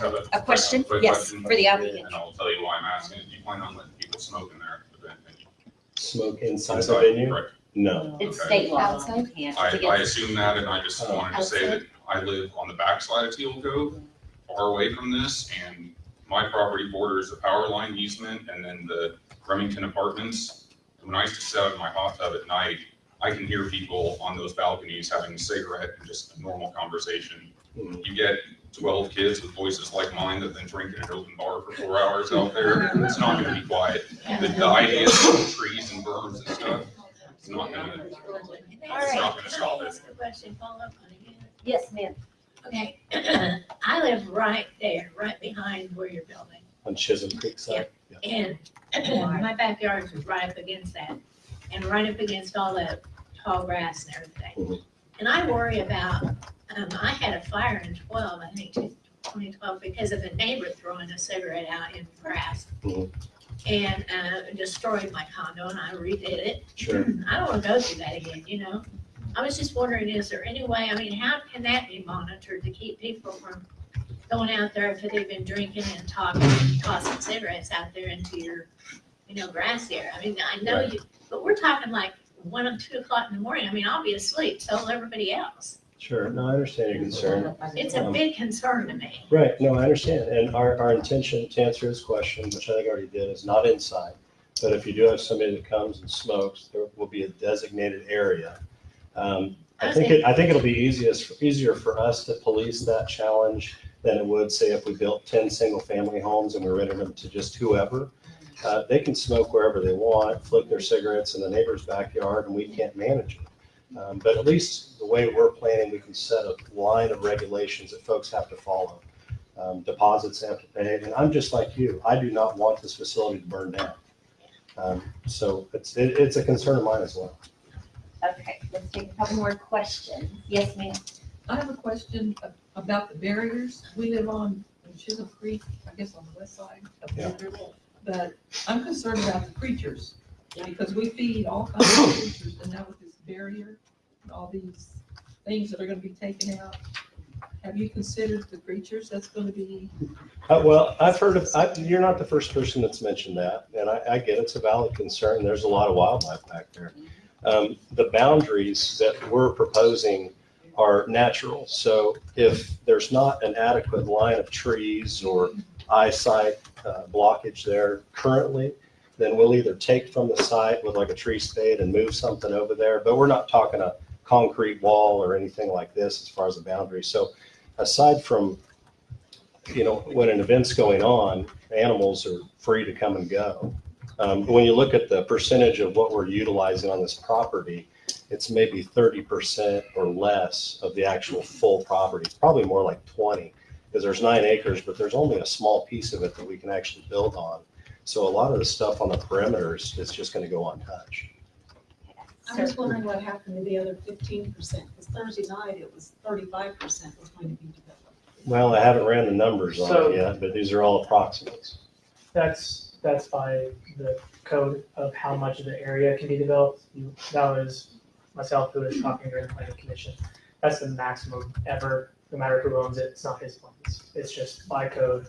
That's the ratio. It's just a guess when I look at the grand scheme of the land and I try to picture that little piece we're on. I mean, what would you call it? 40, 50? It's hard to say, but it's definitely not half. I think it's less than half the land. Wouldn't you agree?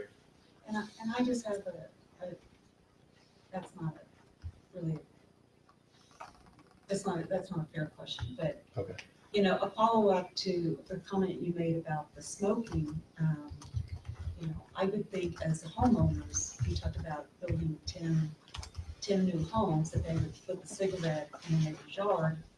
I don't know who would do that. I mean, do you think someone would do that knowing that if they caught the neighbor's yard on fire, would catch their house on fire? It was rental I think they homes. would care less than someone who's coming to a wedding, is never gonna be there again, and doesn't know anybody there, doesn't care about anybody there. You really can approach that? It was just a statement, ma'am. Yeah, that's kind of not questions. I mean, that's kind of speculation, but point taken. Sir, you've been very patient. Thank you. There's 2 ponds. Are both of them on the property? There's one on the west and there's one that goes under the bridge. Are both of them on the property? We just have the one pond on our property with that creek that ties into Chisholm. Yeah. So under the bridge and up that way. That's somebody else's property over there, yeah. Amanda, back to the start. How many parking spaces were you proposing? Right now, the code, I think, has it set at one spot for every 3 occupants. So where would you direct the overflow people to park? If you have 300 to 400 people that you size for, but then you're the amount of parking, you're direct the vehicles. Right now, we don't have any, I mean, we're gonna provide spots for everyone. We're gonna pave one for every 3, and we had proposed a sealed gravel lot that goes a little beyond that, but it would have to meet cities. So there would be more development than articulated in that drawing, or you would have to tell people to park in our streets in the neighborhood? No, we're not gonna have people parking in the streets or neighborhoods. So you'd but have to have more parking. There could potentially be some on top that's overflow. So there would have to be more mowed down for the parking than you can see on there. If we had to do that, but, I mean, we're, when we set these events up, I mean, the discussion of how much parking is available is gonna be a key topic. Okay. Well, how much are you planning to have available? Sir? Enough for 350, So 115 spaces. potentially, yeah. How many are shown there? I'm not sure, do you know that? No, I think that was considered. Right at it was 100. This is a question of math. Is it an honest, accurate representation of what they're proposing? Did you get your question? No, I didn't. Yeah, I asked him how many, because they're the ones that do the design. So that's set up for 300 right now. So like. Be 100. Huh? It'd be 100 spots there. 100 spots set up for 300 occupancy. That's one of the ranges that we're in. This has been a little bit different every time. My original one I had shown for 800 cars, or for 800 people, and we brought it back because they don't want to do that at all.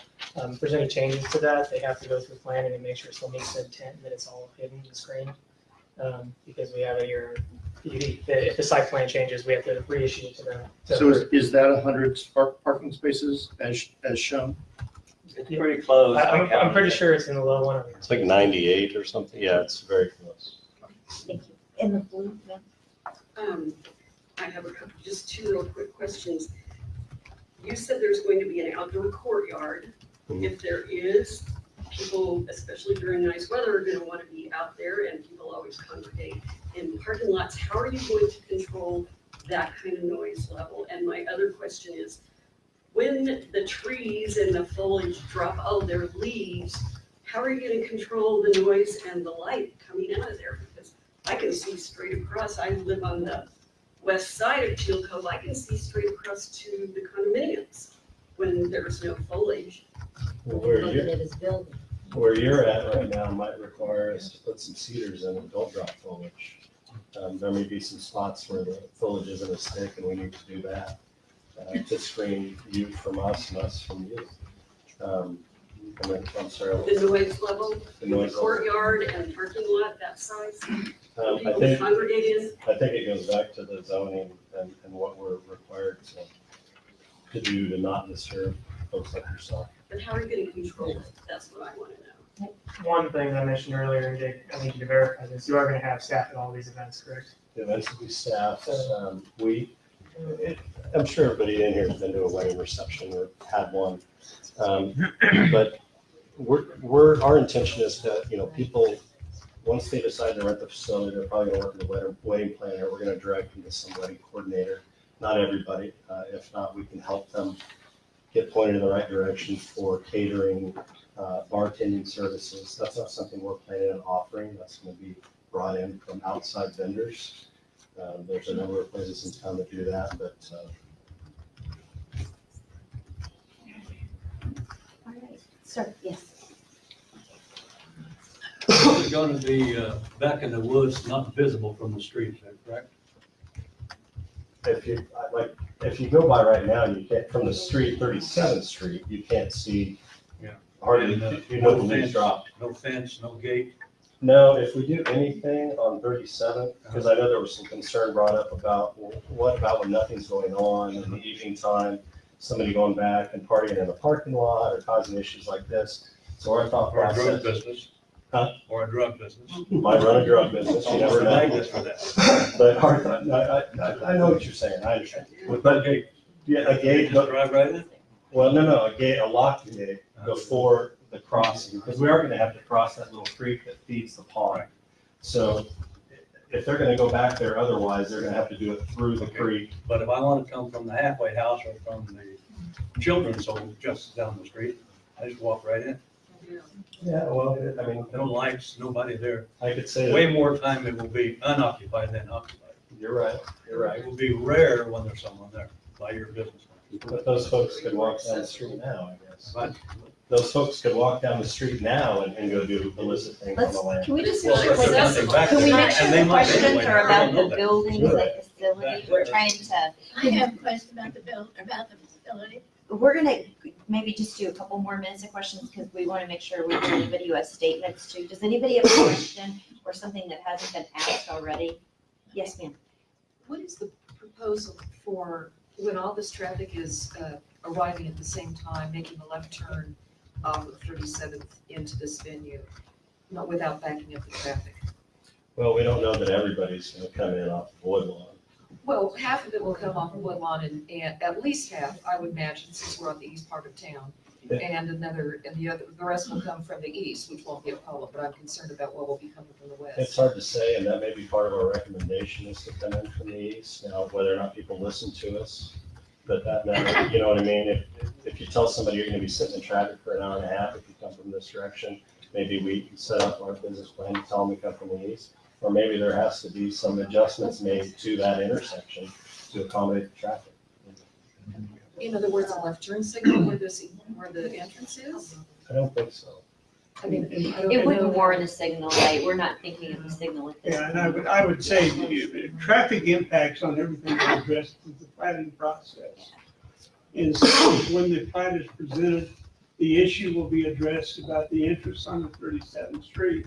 And part of the analysis, and we've already shared it with the internal planners that will process that, was to be sure and ask traffic engineering, who will be at the hearing, to address the impacts the facility will have on traffic on 37th, and they're fully aware of how that will impact Woodlawn back over to Rock Road.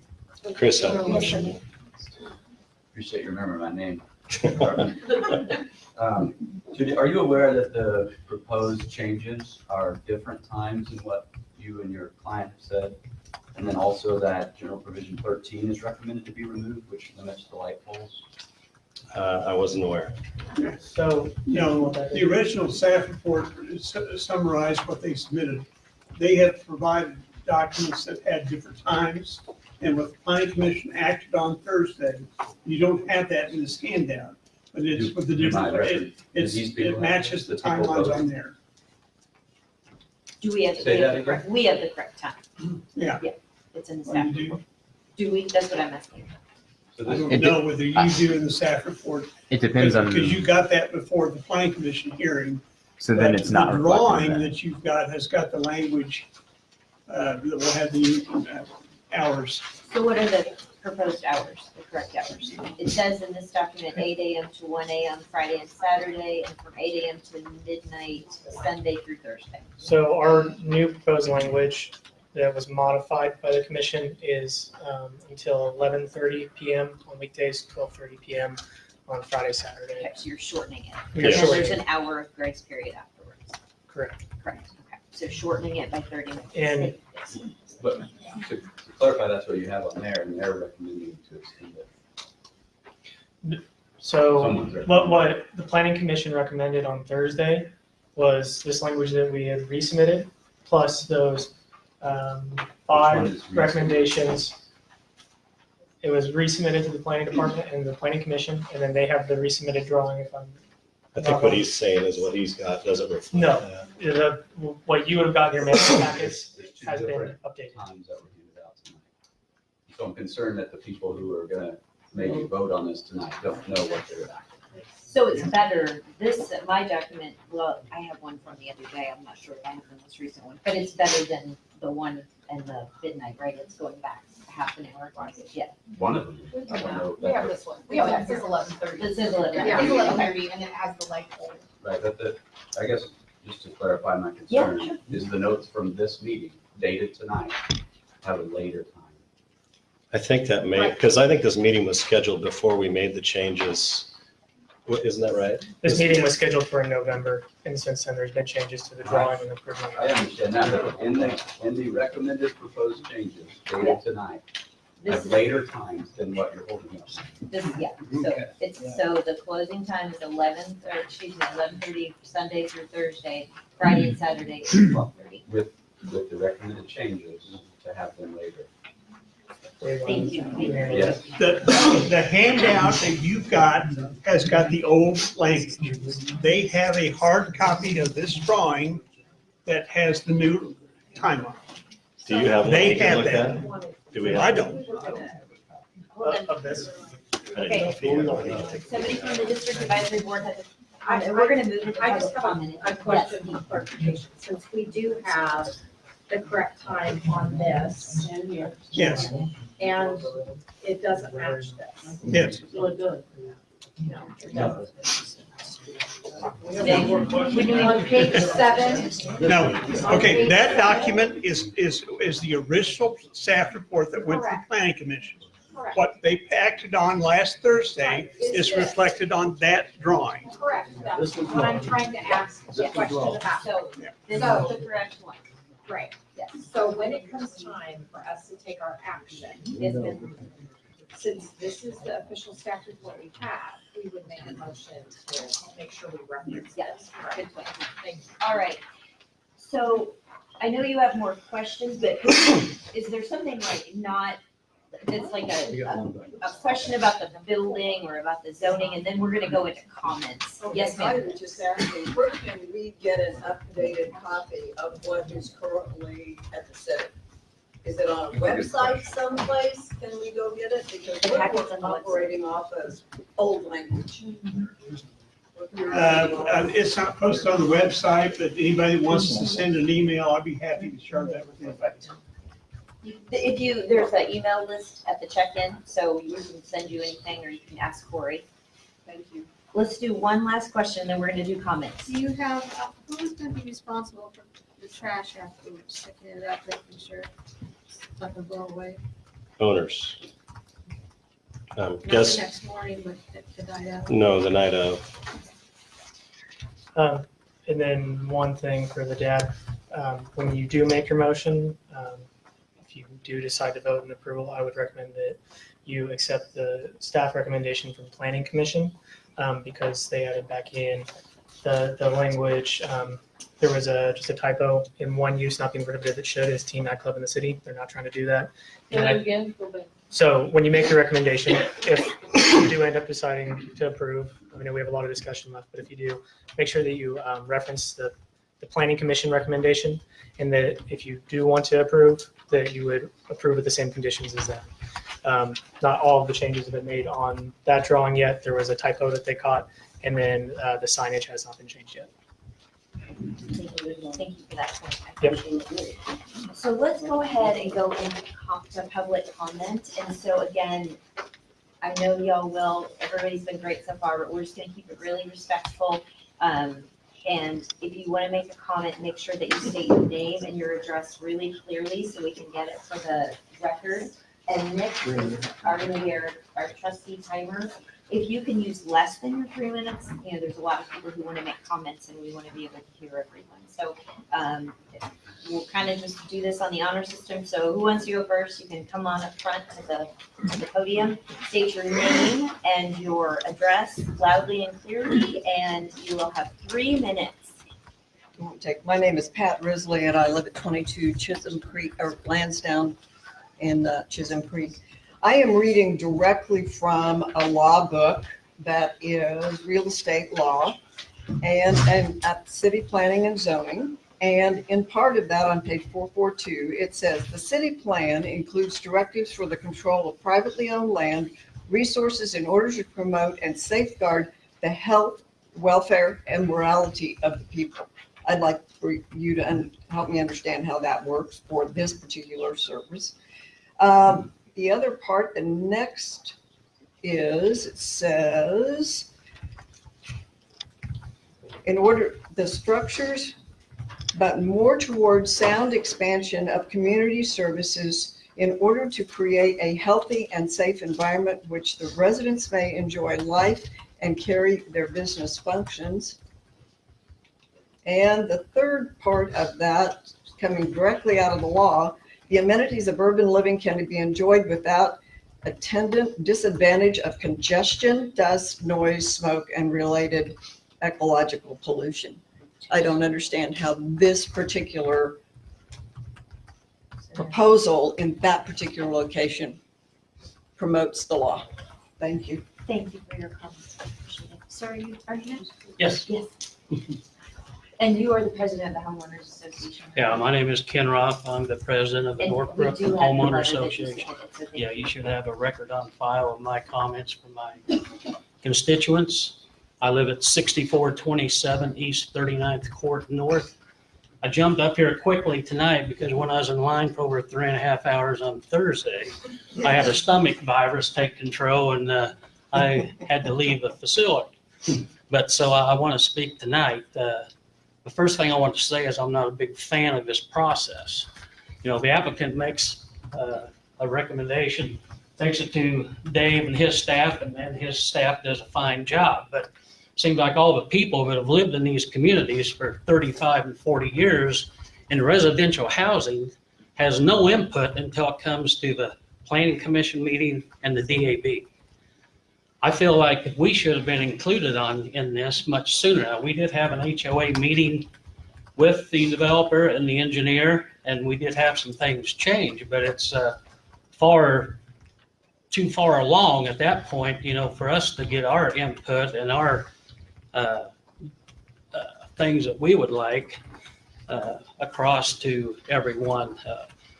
Granted, we don't want to see this developed. I mean, it's been there 35, 40 years. It's a pristine place. I would just assume it stay the way it is. But if it is going to be developed, you know, it needs to stay single-family residential. That's all I have to say. Thank you, sir. Who's next?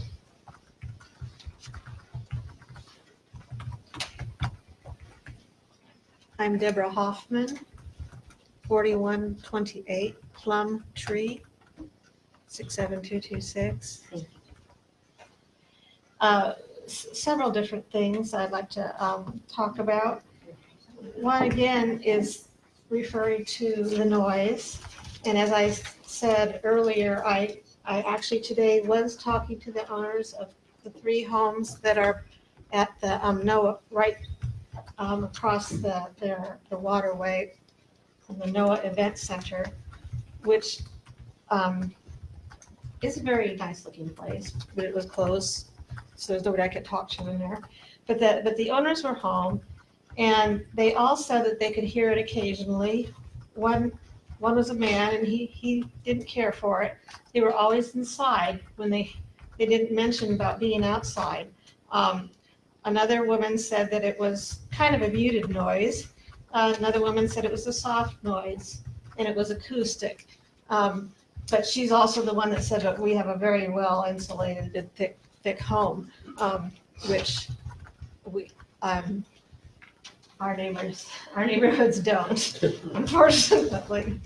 So, and as far as monitoring the noise, when you said that you could hear a drum and 2 guitars, who was the person who said that over here? I mean, maybe, I don't know if there's a way where it can be figured out what type of music, what type of instruments, no drums, maybe can be used outside that won't cause someone of my age with hearing problems to hear it. So, and we keep talking about, you talked about the animals can do what they want. Well, animals don't like to be around these things. It is a migratory area.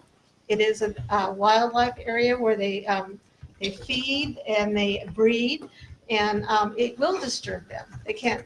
It can be. It's just the way it is. And as far as the berms, I had a question about that. because you talk about a lot about, well, if the trees aren't thick enough or whatever, we'll just move one of the trees over. So we're taking it from another place. Would, 30 seconds. and would you be considering possibly planting new trees, mature ones though, not ones that take 20 years to grow up? That would be a real concern of mine. Do you want to Is address it that? okay to answer? I don't want to Yeah, take yeah, more yeah. time. That's okay. When I was talking about transplanting trees, it was mainly on the site where we're actually gonna be building, so the trees that might otherwise get mowed down, if we can take those and put them somewhere else, that is a benefit for somebody like yourself, for a site block or sound block, we will.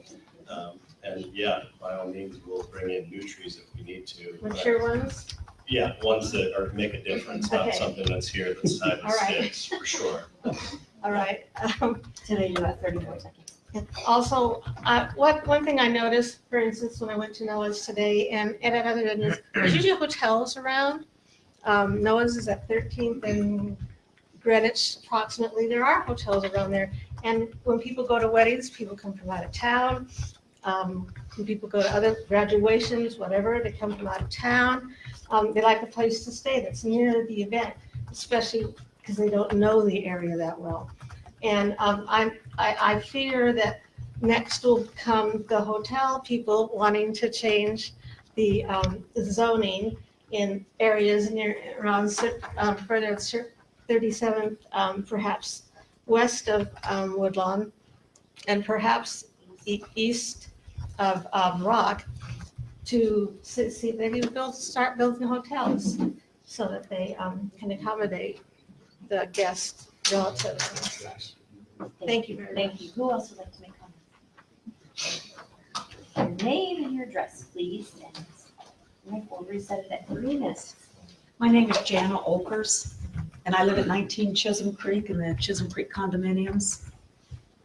And I'm saving myself an email to all of you because I sent you all emails this afternoon, and I mistakenly put in there that Noah's had gone out of business. That's something that had been told to me. Obviously, an event venue is nothing that I have used in recent years at all or ever. And so that was misinformation. So I just hope you don't disregard any of my other points because of that error I made there.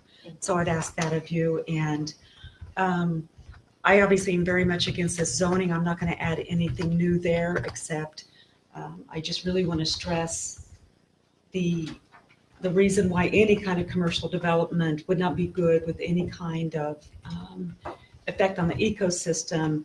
You can't mow down old trees and plant new ones and think that the same underground network of roots and the whole system that controls water and runoff and nutrients, everything that wildlife, flora, fauna that we all need. I mean, this isn't just 45 or 50 years old. These are centuries old that this land hasn't been touched. And it's just going to snowball. And I don't even think we can really understand the extent of the effect of just this one change could have on the ecosystem in this whole area. So please consider everything, not just financial and economical, but the whole impact.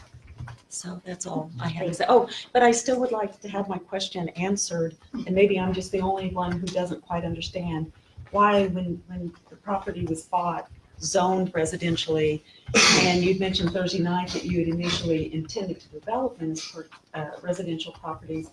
What changed? What did you discover about this piece of land that made you abandon that and move to the point of where we are today? Is it okay to answer? Really, it was the fact that, I don't know how familiar everybody is who gets out around the town and the perimeters and the suburbs, but there is multifamily houses and rental starter homes going up everywhere by the hundreds. If you go to any local bank, they've probably got upwards of 700 to 1,000 notes on new construction for rental properties.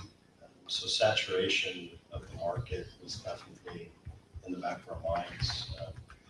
if you put something, when we talk about put something in place that might potentially fail, that was one thing that really struck a chord, was just looking at the saturation of the market from a rental property standpoint. So that was definitely probably one of the major drivers of what we did or didn't want to do. Thank you. Who else would like to make a comment? Yes, ma'am? Name and address. My name is Alice with Y Zinzinger. Spell that one. I live at 22 Chisholm, and the back of my, well, I don't live there right this moment, but I own it. The back of my unit faces one of the ponds. I am totally against this completely, 100%. I don't want to look at a building. I want to be able to look at Teal Cove or the bushes or whatever. He had mentioned something about mowing down the underbrush. The underbrush is what protects a lot of wildlife. You can't replace that. That comes with time. So I'm totally against it. That's all I gotta say. I think it's a rotten idea. He needs to sell the property to the city and let the city make a park out of it if he's gonna do anything. Thank you. Thank you. Who else? Yes, ma'am. Did you want to make a comment? I thought you wanted to. My name is, you? No, okay. Were you looking at me or her? Yeah, I thought you said you wanted to go. Okay, Yes, well, yes. I did have a question. My name is Heather Frederickson. I live at 3821 North Rushwood Street, 67226. I actually had a couple of questions, if that's okay. And my first question was, I wanted to know if you were talking about the parking lot and the maximum number of guests, and if there is a parameter that you're going to give yourself or the city is going to give you to say this is the maximum number you can have, that you can build for. Well, our parking is somewhat dictated by city zoning, so there's a required number of spots. For us, the least possible paved spots from a business standpoint is ideal, because you get into some pretty substantial cost with laying down pavement for, if we wanted to put 300 spots in, for instance, that would be absorbent and probably kick us out of our feasibility on our business plan. So we plan on putting in an adequate number of spots for the guests, and then as far as beyond the page, what we talked about earlier, going an extra road to the north east if we need to chip seal lot, which would be kind of overflow.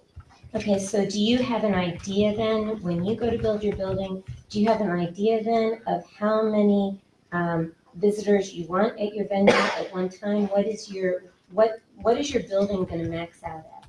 Our capacity is right around 350 from a size standpoint. How long will it take to build this? Probably upwards of a year. Okay. How will this change the value of our property? That's kind of hard to tell. I had that comment in one of our HOA meetings that somebody was worried about it being impacted by this building, and then they said they'd rather have residential because that would positively impact their prices, which is a fallacy because everything goes off comps. That would only positively impact if your house was the same square footage as this house and they sold, you know what I mean? Right. And I can't recall the data about how this does or doesn't affect, but I know Levi had mentioned that they really didn't have a good way to tell if it did positively or negatively affect. So I can't speak to that. I'd like to think it wouldn't, because I certainly don't want to have an impact like that. But I just don't know, because it's apples and oranges, commercial to residential.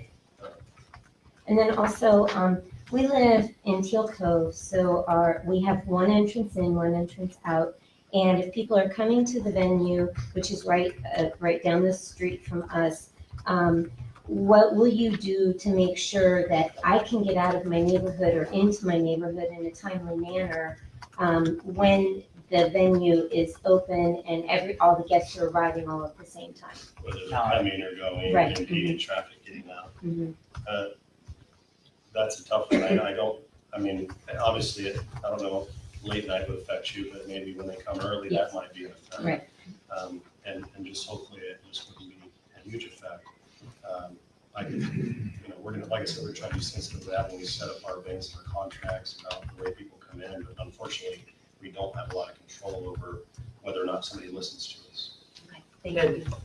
If I can say one more thing, one of the things that we have revised with the planning department is to increase the signage a little bit out in front, because we're gonna crank it down a lot, just so there's proper identification that that is the drive you're gonna need. So I think there's some sort of identification that that is their drive further along. It's not gonna be an unmarked drive to get back to the event venue.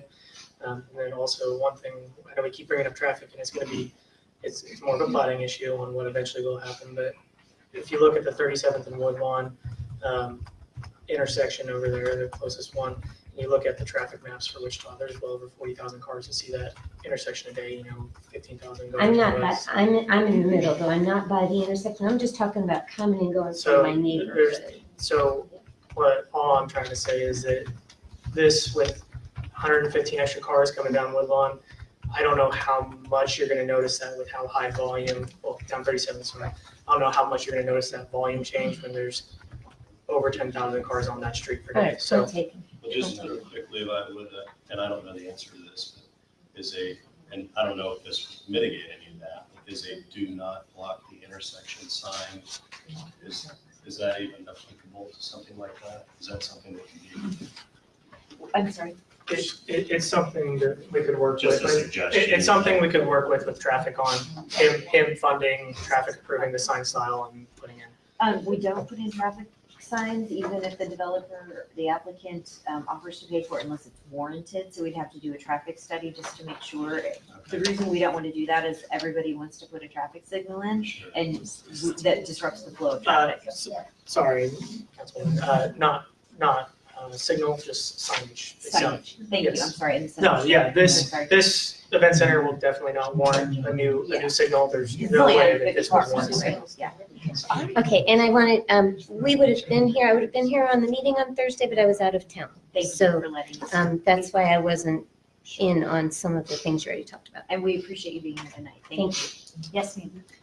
I'm Amber Hetzendorf. I'm 3907 North Cranberry Street, and I just wanted to make sure we hit on the impact on families.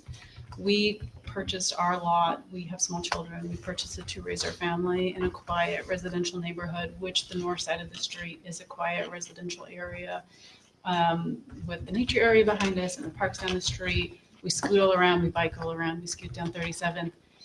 My concern with a venue like this is the noise.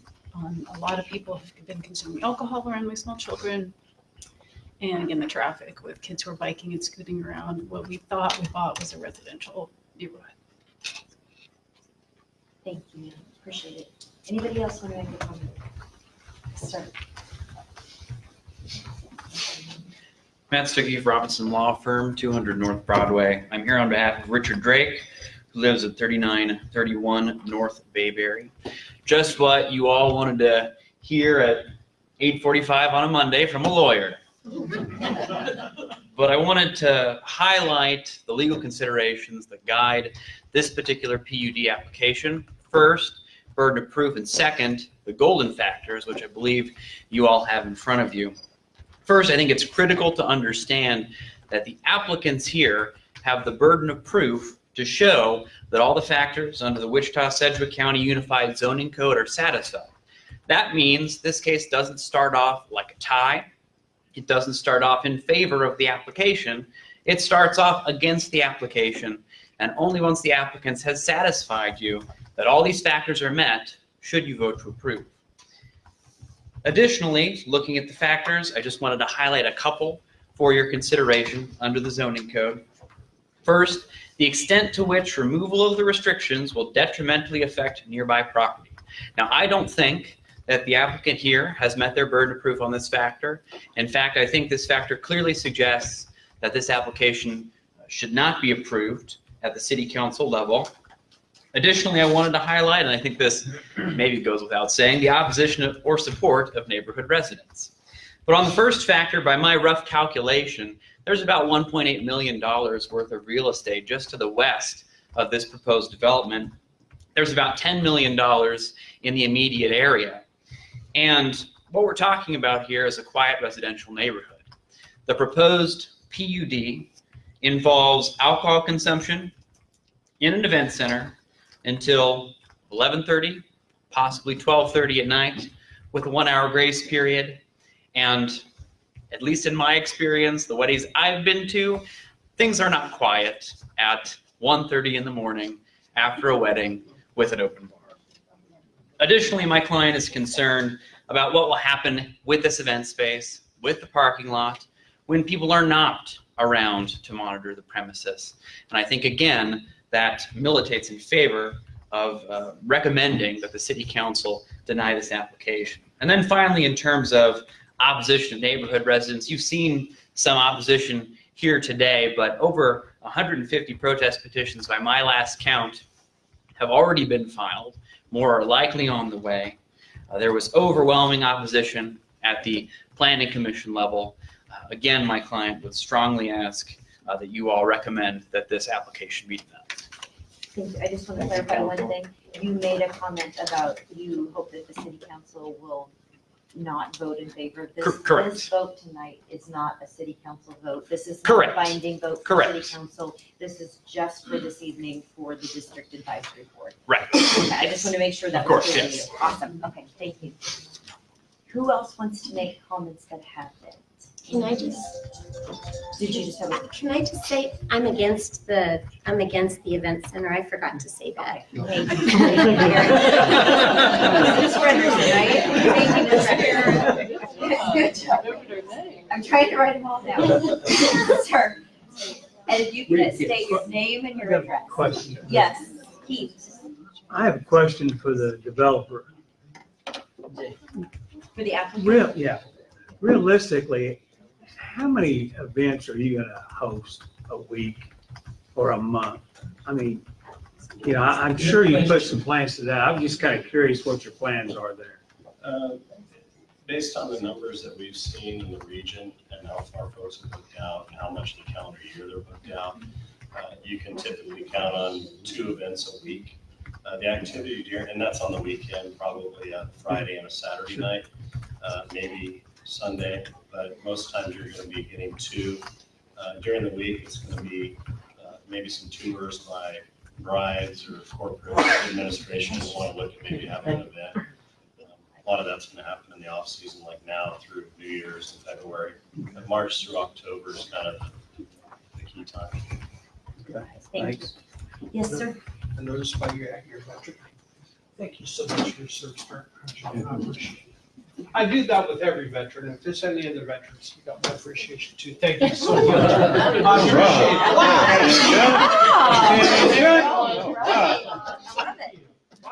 it. Thank you. If you could state your name and your Okay. address. Dave Geist, 2 Maverick Drive.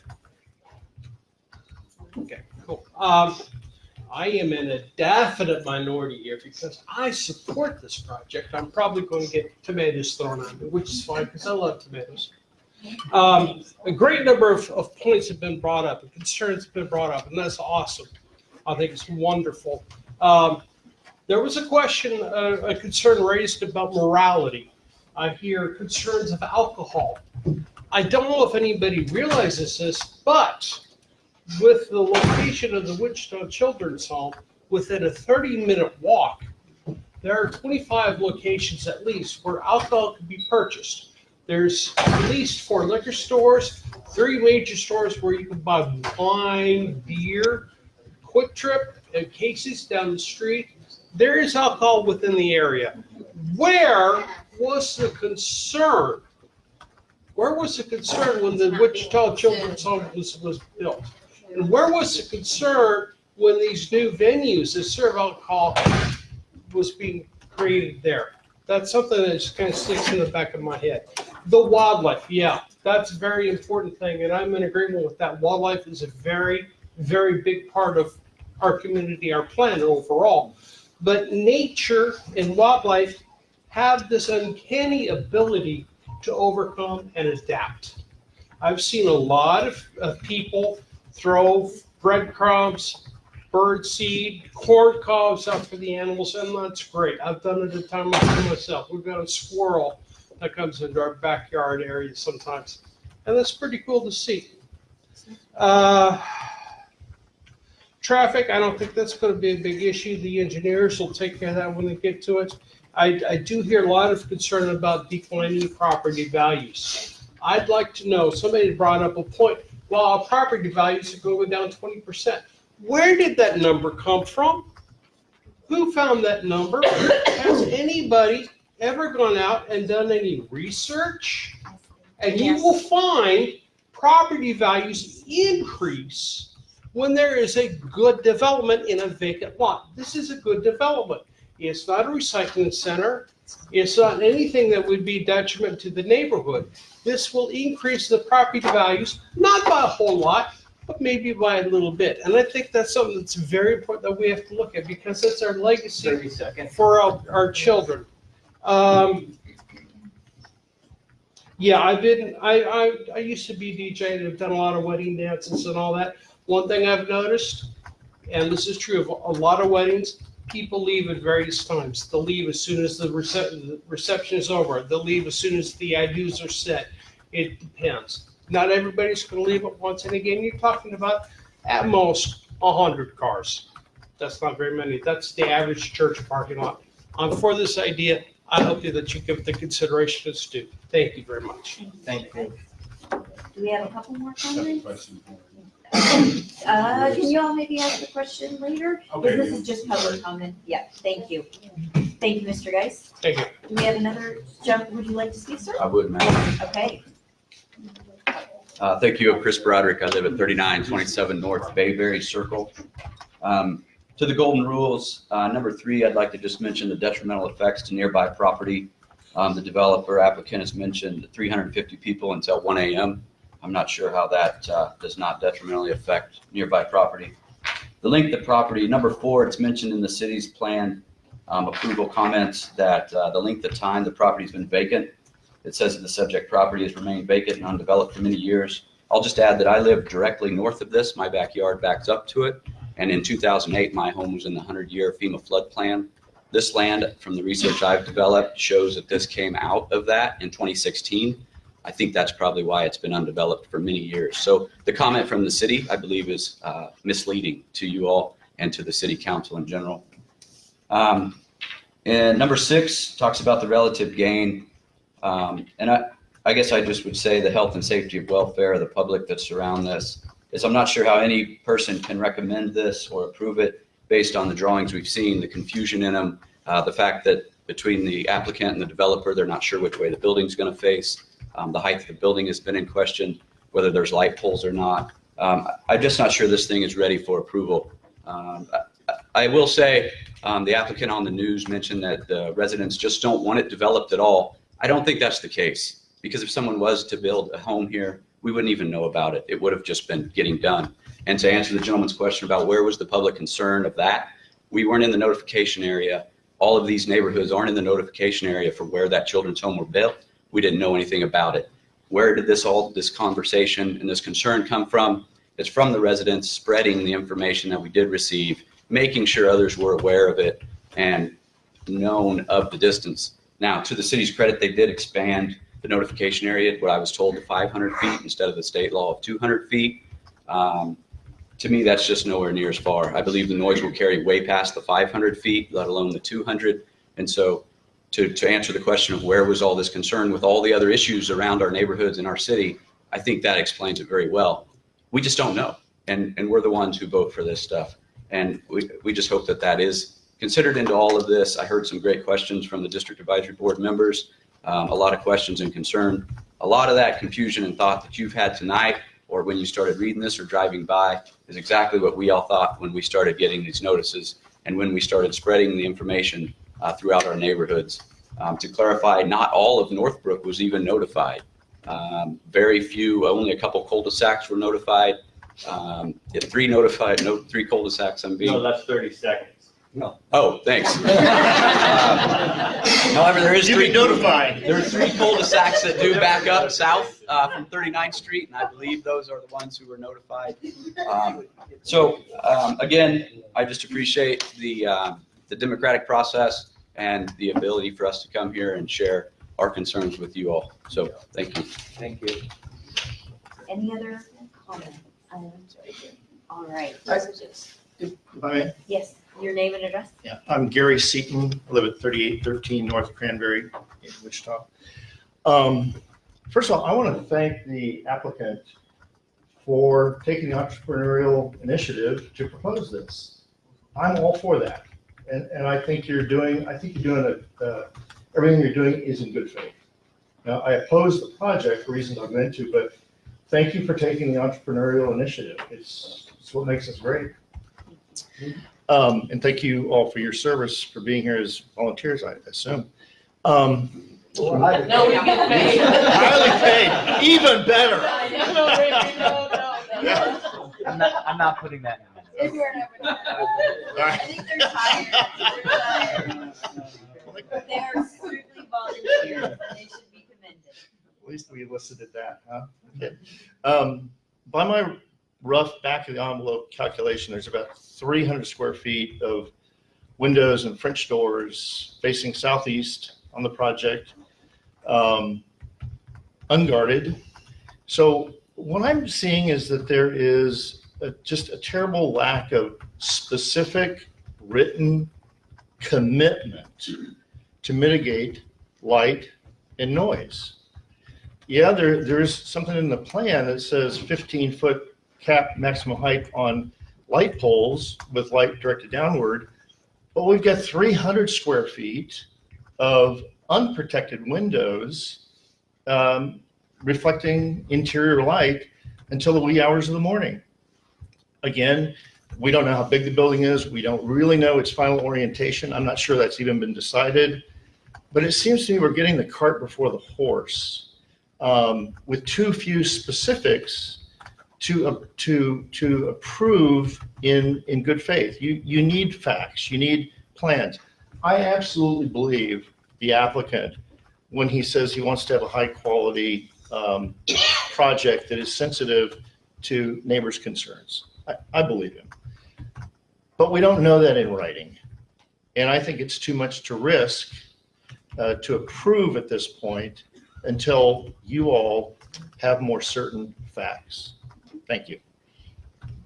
Just as a point of reminder for the district advisory board and for the folks who have joined us this evening, as the council member, I cannot weigh in. I must remain neutral. I do not vote. I will not give my opinion. I can't have an opinion at this point that I can publicly state. But I want to make a clarifying question regarding this.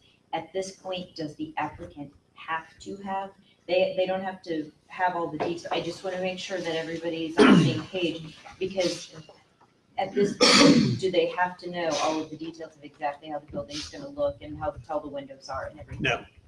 I just I want to mean, make sure. The short answer is no. The city's zoning laws do not require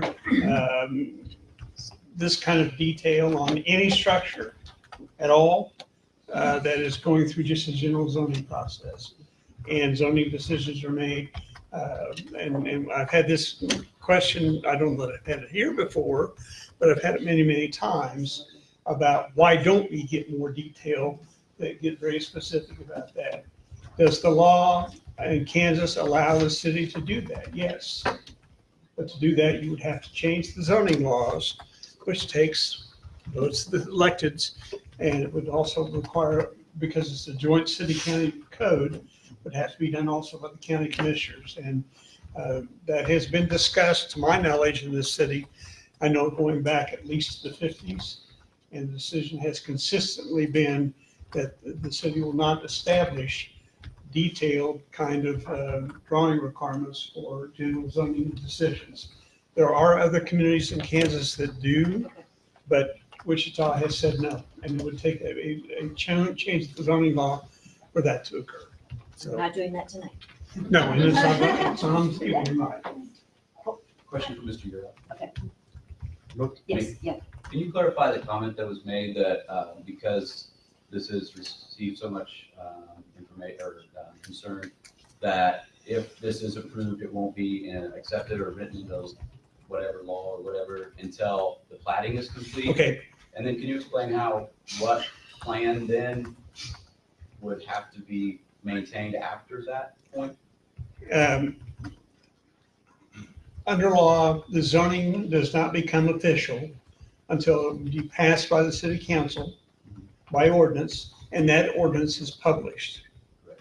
The provision is that that will not, even if the city council votes yes, it will not be published until a separate application is made and a plat that would identify the details of that lot and would get into all the specific engineering aspects of how that could be developed, whether for this or whatever. That is a internal review process through the planning commission, ultimately the city council, to adopt and approve the plat. It has to be recorded with the Register of Deeds office. That's what's created for those of you that live like in Northbrook or Teal Cove or even in Chisholm Creek. Plat had to be created and approved by the city before your lot was created for you, a builder to get a building permit to build your home. So that process is going to occur here. Within that process is when they will address all the issues, including how flooding will be impacted and mitigated for any development on this property. Once that would be done and the plat would be, if approved, gets recorded, then the city would authorize the release of the ordinance to rezone the property to be published, which would then make if this became approved, would make that finally approved to where at that point they could go through the process to develop the final plans they'll submit, which would be building permits and all the things from there. All right, so, yes. So I'm sure you can't say exactly with this project, but on average, how long does the plating process take? Well, normally from the time that the application is submitted by the applicant or their agent, you're looking about a 4-week process to get through the planning commission's review, and then it goes to city council, which will take another 2 to 3 weeks to get scheduled. So you're probably looking roughly 60 days from the time the application is made. Now, the issue becomes, when can I get the application ready to be submitted? Because there's a lot of engineering analysis that's got to be done. And this was the request of this developer, which is not unusual, particularly when you're dealing with a property that I think everybody knows has got some challenges to it. Developers will normally ask to have zoning changes in place if they're talking something beyond single family, because they don't want to invest the money it's going to take to do the engineering analysis until they know they've got a good chance of actually seeing something develop that could be a higher potential return than just a single family home. Okay, so just bear with me, it's 9 o'clock and so my brain's getting a little fuzzy here. But from the time that this project is approved, zoning is approved, to the formal platting and the posting of the ordinance or whatever the right words are. And then I think I heard Mr. Hartman say that it would be a year to build-ish. So we're talking about, even if it's approved, it's what, a year plus how many months potentially? So 2021? Not presuming anything. Right. If this was all I'm looking for a approved. timeframe here. Yeah, if this was all approved, the zoning got changed, the plat got approved, got through that process, I would guess that it would be reasonable at this, starting from now, you probably would be looking at earliest something that would be occupiable on site in the late spring, early summer of 2021. 21, okay. Thank you, that's what I. One last question, and then we're gonna turn it back to the board, because you haven't asked anything, so we are gonna give you your time. I have a question. If this would fall through and you zone it commercial, then they. It's not being zoned commercial. What's it is? No, it's zoned single family. If this is zoned, then it would be just for that use. Yeah, this was So they can't, if something does not work out, They can't put anything else on that land. A house. Single family or a group home is required. Yeah. Now, they could come back and ask to have it rezoned for something else, like. Which means we get to do this all again. No, that was a good question. Thank you. Yeah, okay, so we're gonna turn it back to the district advisory board for discussion, and then we'll come to a decision. But I do wanna say thank you to Dave, you answered questions very well, and I appreciate it. I wanna thank you to the applicants, I think you answered questions respectfully and provided information. And thank you to the community members, I know it's been a long night, and we really appreciate you being here, that's what matters the most. I was on the DAB for almost 5 years before I was on council, and this is the most respectful process for something like this I've seen. So kudos to you all, and thank you, because sometimes it gets contentious, and I think we were all a little nervous about that this evening. So thank you for being so respectful of each other and allowing for dialogue. Questions, discussion? Dee? Okay, I guess I just have another follow-up to the timeline. So assuming that it's gonna take another year plus, there would be an opportunity for the developer or applicant to continue to develop relationships and keep the HOAs updated on the progress and how things are going, so they can continue to kind of have some information. And we would always. A possibility. If I could address that real quick, I know that when we talk about, there'd be some issues with this, I know there's a lot of concerns about drainage, and I know that the last plat that I did, that it was also on Chisholm Creek, we had meetings with a couple HOAs to discuss that, and I assume that'll probably happen in this as well.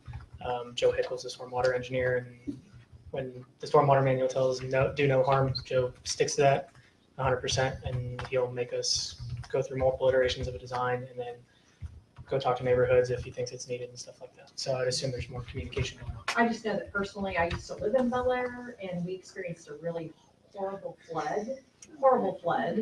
And I've driven down Woodlawn and seen lots of standing water, so I understand that concern. So the formal plating is appreciated, and I think a continuous and ongoing dialogue with the neighbors if this is approved will be important.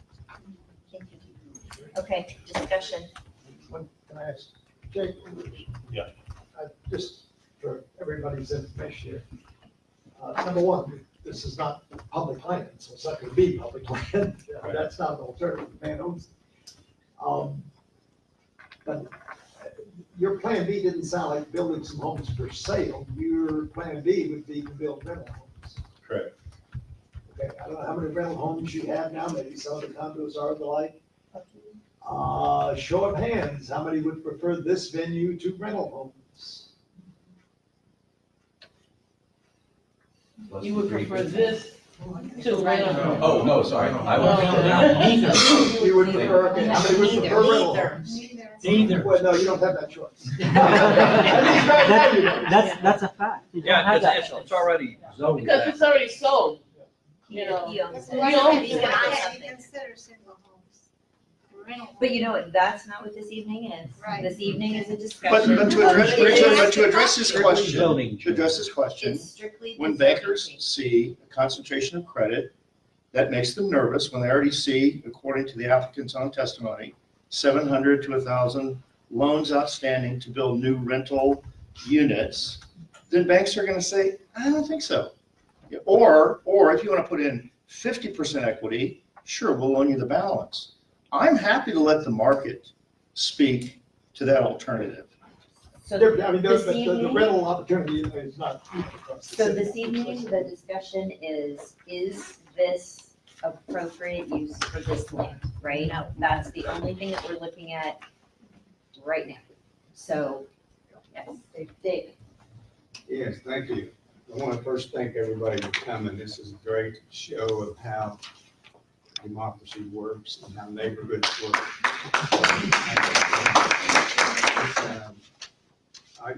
We have these golden rules, and I see us being in violation, number 1, 3, and 8. Number 1 being the zoning use and character of the neighborhood. Changes it totally. Number 3, the extent to which removal of restrictions will detrimentally affect nearby property. And it says in here that's a subjective question, and it is, and my subjective answer is that it would affect it. And number 8, the opposition or support of neighborhoods, which isn't the only factor, but that clearly is in operation here. And I think the further that we're talking about a quality of life issue, but Councilwoman Tuttle amplified on that when she brought up quality of place. And I thought that was an interesting concept. And quality of place is your place, my place, Councilwoman Tuttle's place, it's all of us place. And the only way that our place is going to be a quality of place is if we address these issues. And I just don't think we're gonna have quality of place, therefore quality of life, if we don't maintain what we have. We should be proud of what we have. I live in the neighborhood in Little Bend, not far away from there. I think all these neighborhoods are awesome, and they're also unique. And we want to preserve that. And I'm also often reminded that if we don't, we can't take it for granted it's going to happen, because San Francisco is probably the most beautiful city in the world. And look at it now. So, and that's somebody's fault. It's the equivalent of you and the equivalent of me and the equivalent of her that made that happen. So don't take Wichita and their neighborhoods for granted. So with that in mind, that I think the application should be denied. Are you going to make a motion? Yes. I'll second that. Okay. Discussion? Any other comments? The only thing I'll comment just lightly, you know, I really try to look out for the residents of this city. I've seen so many times we have things, and it's always, you know, that was zone single family residential. You knew that when you bought in, that's what you bought. And now the city coming in, I don't say city, they've got good plans, you know, it looks nice and everything, but I guess, you know, got to take care of what you got. And so anyway, that's me. Thank you. Becky, if I Yes, could. I have a comment. Go ahead. The facts are, there's no obstruction, wrong crowd. The fact that most of us like, I live in the neighborhood, the fact that we like the way it looks is nice, but someone paid for that land. Someone was paying, the previous owner was paying the taxes on that piece of property. So it's not realistic to stay the way it is. That's something we need to understand, that it will have to turn into something. But we don't need to see. Nope. Sorry. Sorry. Discussion is up here now. Joe? I just wanted to find something that concerns me, Becky, that I'd like you to, if you can, maybe it's best to go to Tamika. I had got a news, so I had assumed that there were multiple different kinds of zoning. When I looked at that property the last couple of days, I would assume something like undeveloped or to be decided or unknown. Apparently, single-family housing, Dave told me, is kind of the default zoning. Because I sort of, as has been expressed before, I sort of look at this thing as how much due diligence should I expect of a resident? And if you look at this, it said single-family housing, then I would think you would assume that's what it would be. It's not until a better offer comes along. And so I was a little surprised to see that we sort of have this as the default, which kind of means it isn't what it says it is. It's just a label. And I really wish we could have a more fine gradation to the zoning designations. That said, we have to deal with what we have. But, I appreciate that, and I think we're pretty consistent with the rest of the state and probably the nation, is single family is usually the default. Most cities have it that way, yeah.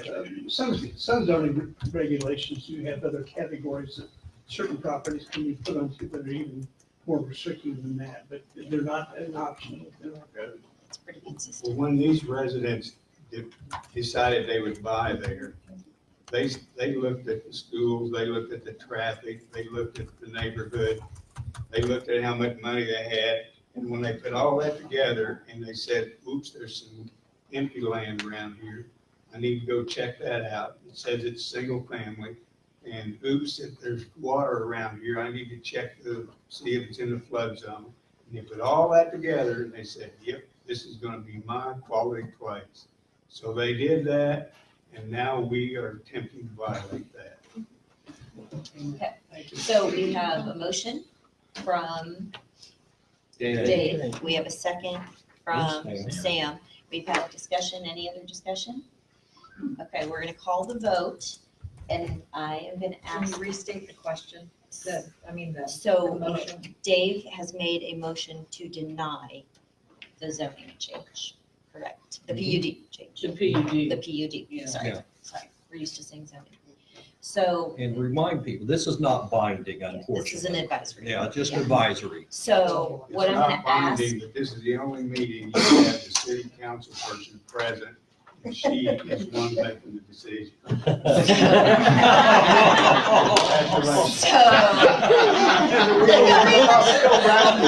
Remember that one-way street? Whoa, whoa, Becky, whoa. I didn't hear what he said, I'm not listening. So I'm just gonna do a general call out, and if it gets close, then we'll go member by member. Is that okay? So all those in favor of denying the PUD change, say aye. Aye. Anyone opposed? I'm opposed. Okay. So we have One 1, abstain. 2, 3, So you get 4, an 5, 6, 7, 8, 9 No, no. members. He abstained. No, but we have 9 members total. So 7 yes, No, 7, yeah. well, 7 to deny, deny, 1 to approve, and 1 abstain. Correct? Got it for the minutes? Everybody good? All right. Thank you for your, this was hard, so thank you for your hard work and for listening. And keep in mind, none of these folks are engineers or do this every day, but hardworking professionals in our community. So thank before you. we leave, we do need to make a motion to adjourn. Wait, 1 second. Wait, 1 second. Next month, we always meet the second Monday of the month, right? Yeah. Next month, we have to meet the second Tuesday because the swearing in of city council and the mayor-elect will be on Monday, the 13th.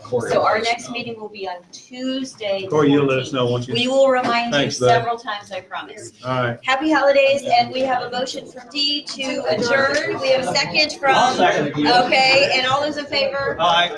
Anyone opposed, say bye. And you're gonna have to leave by this. Yeah, you have to leave this door out here. The library's locked.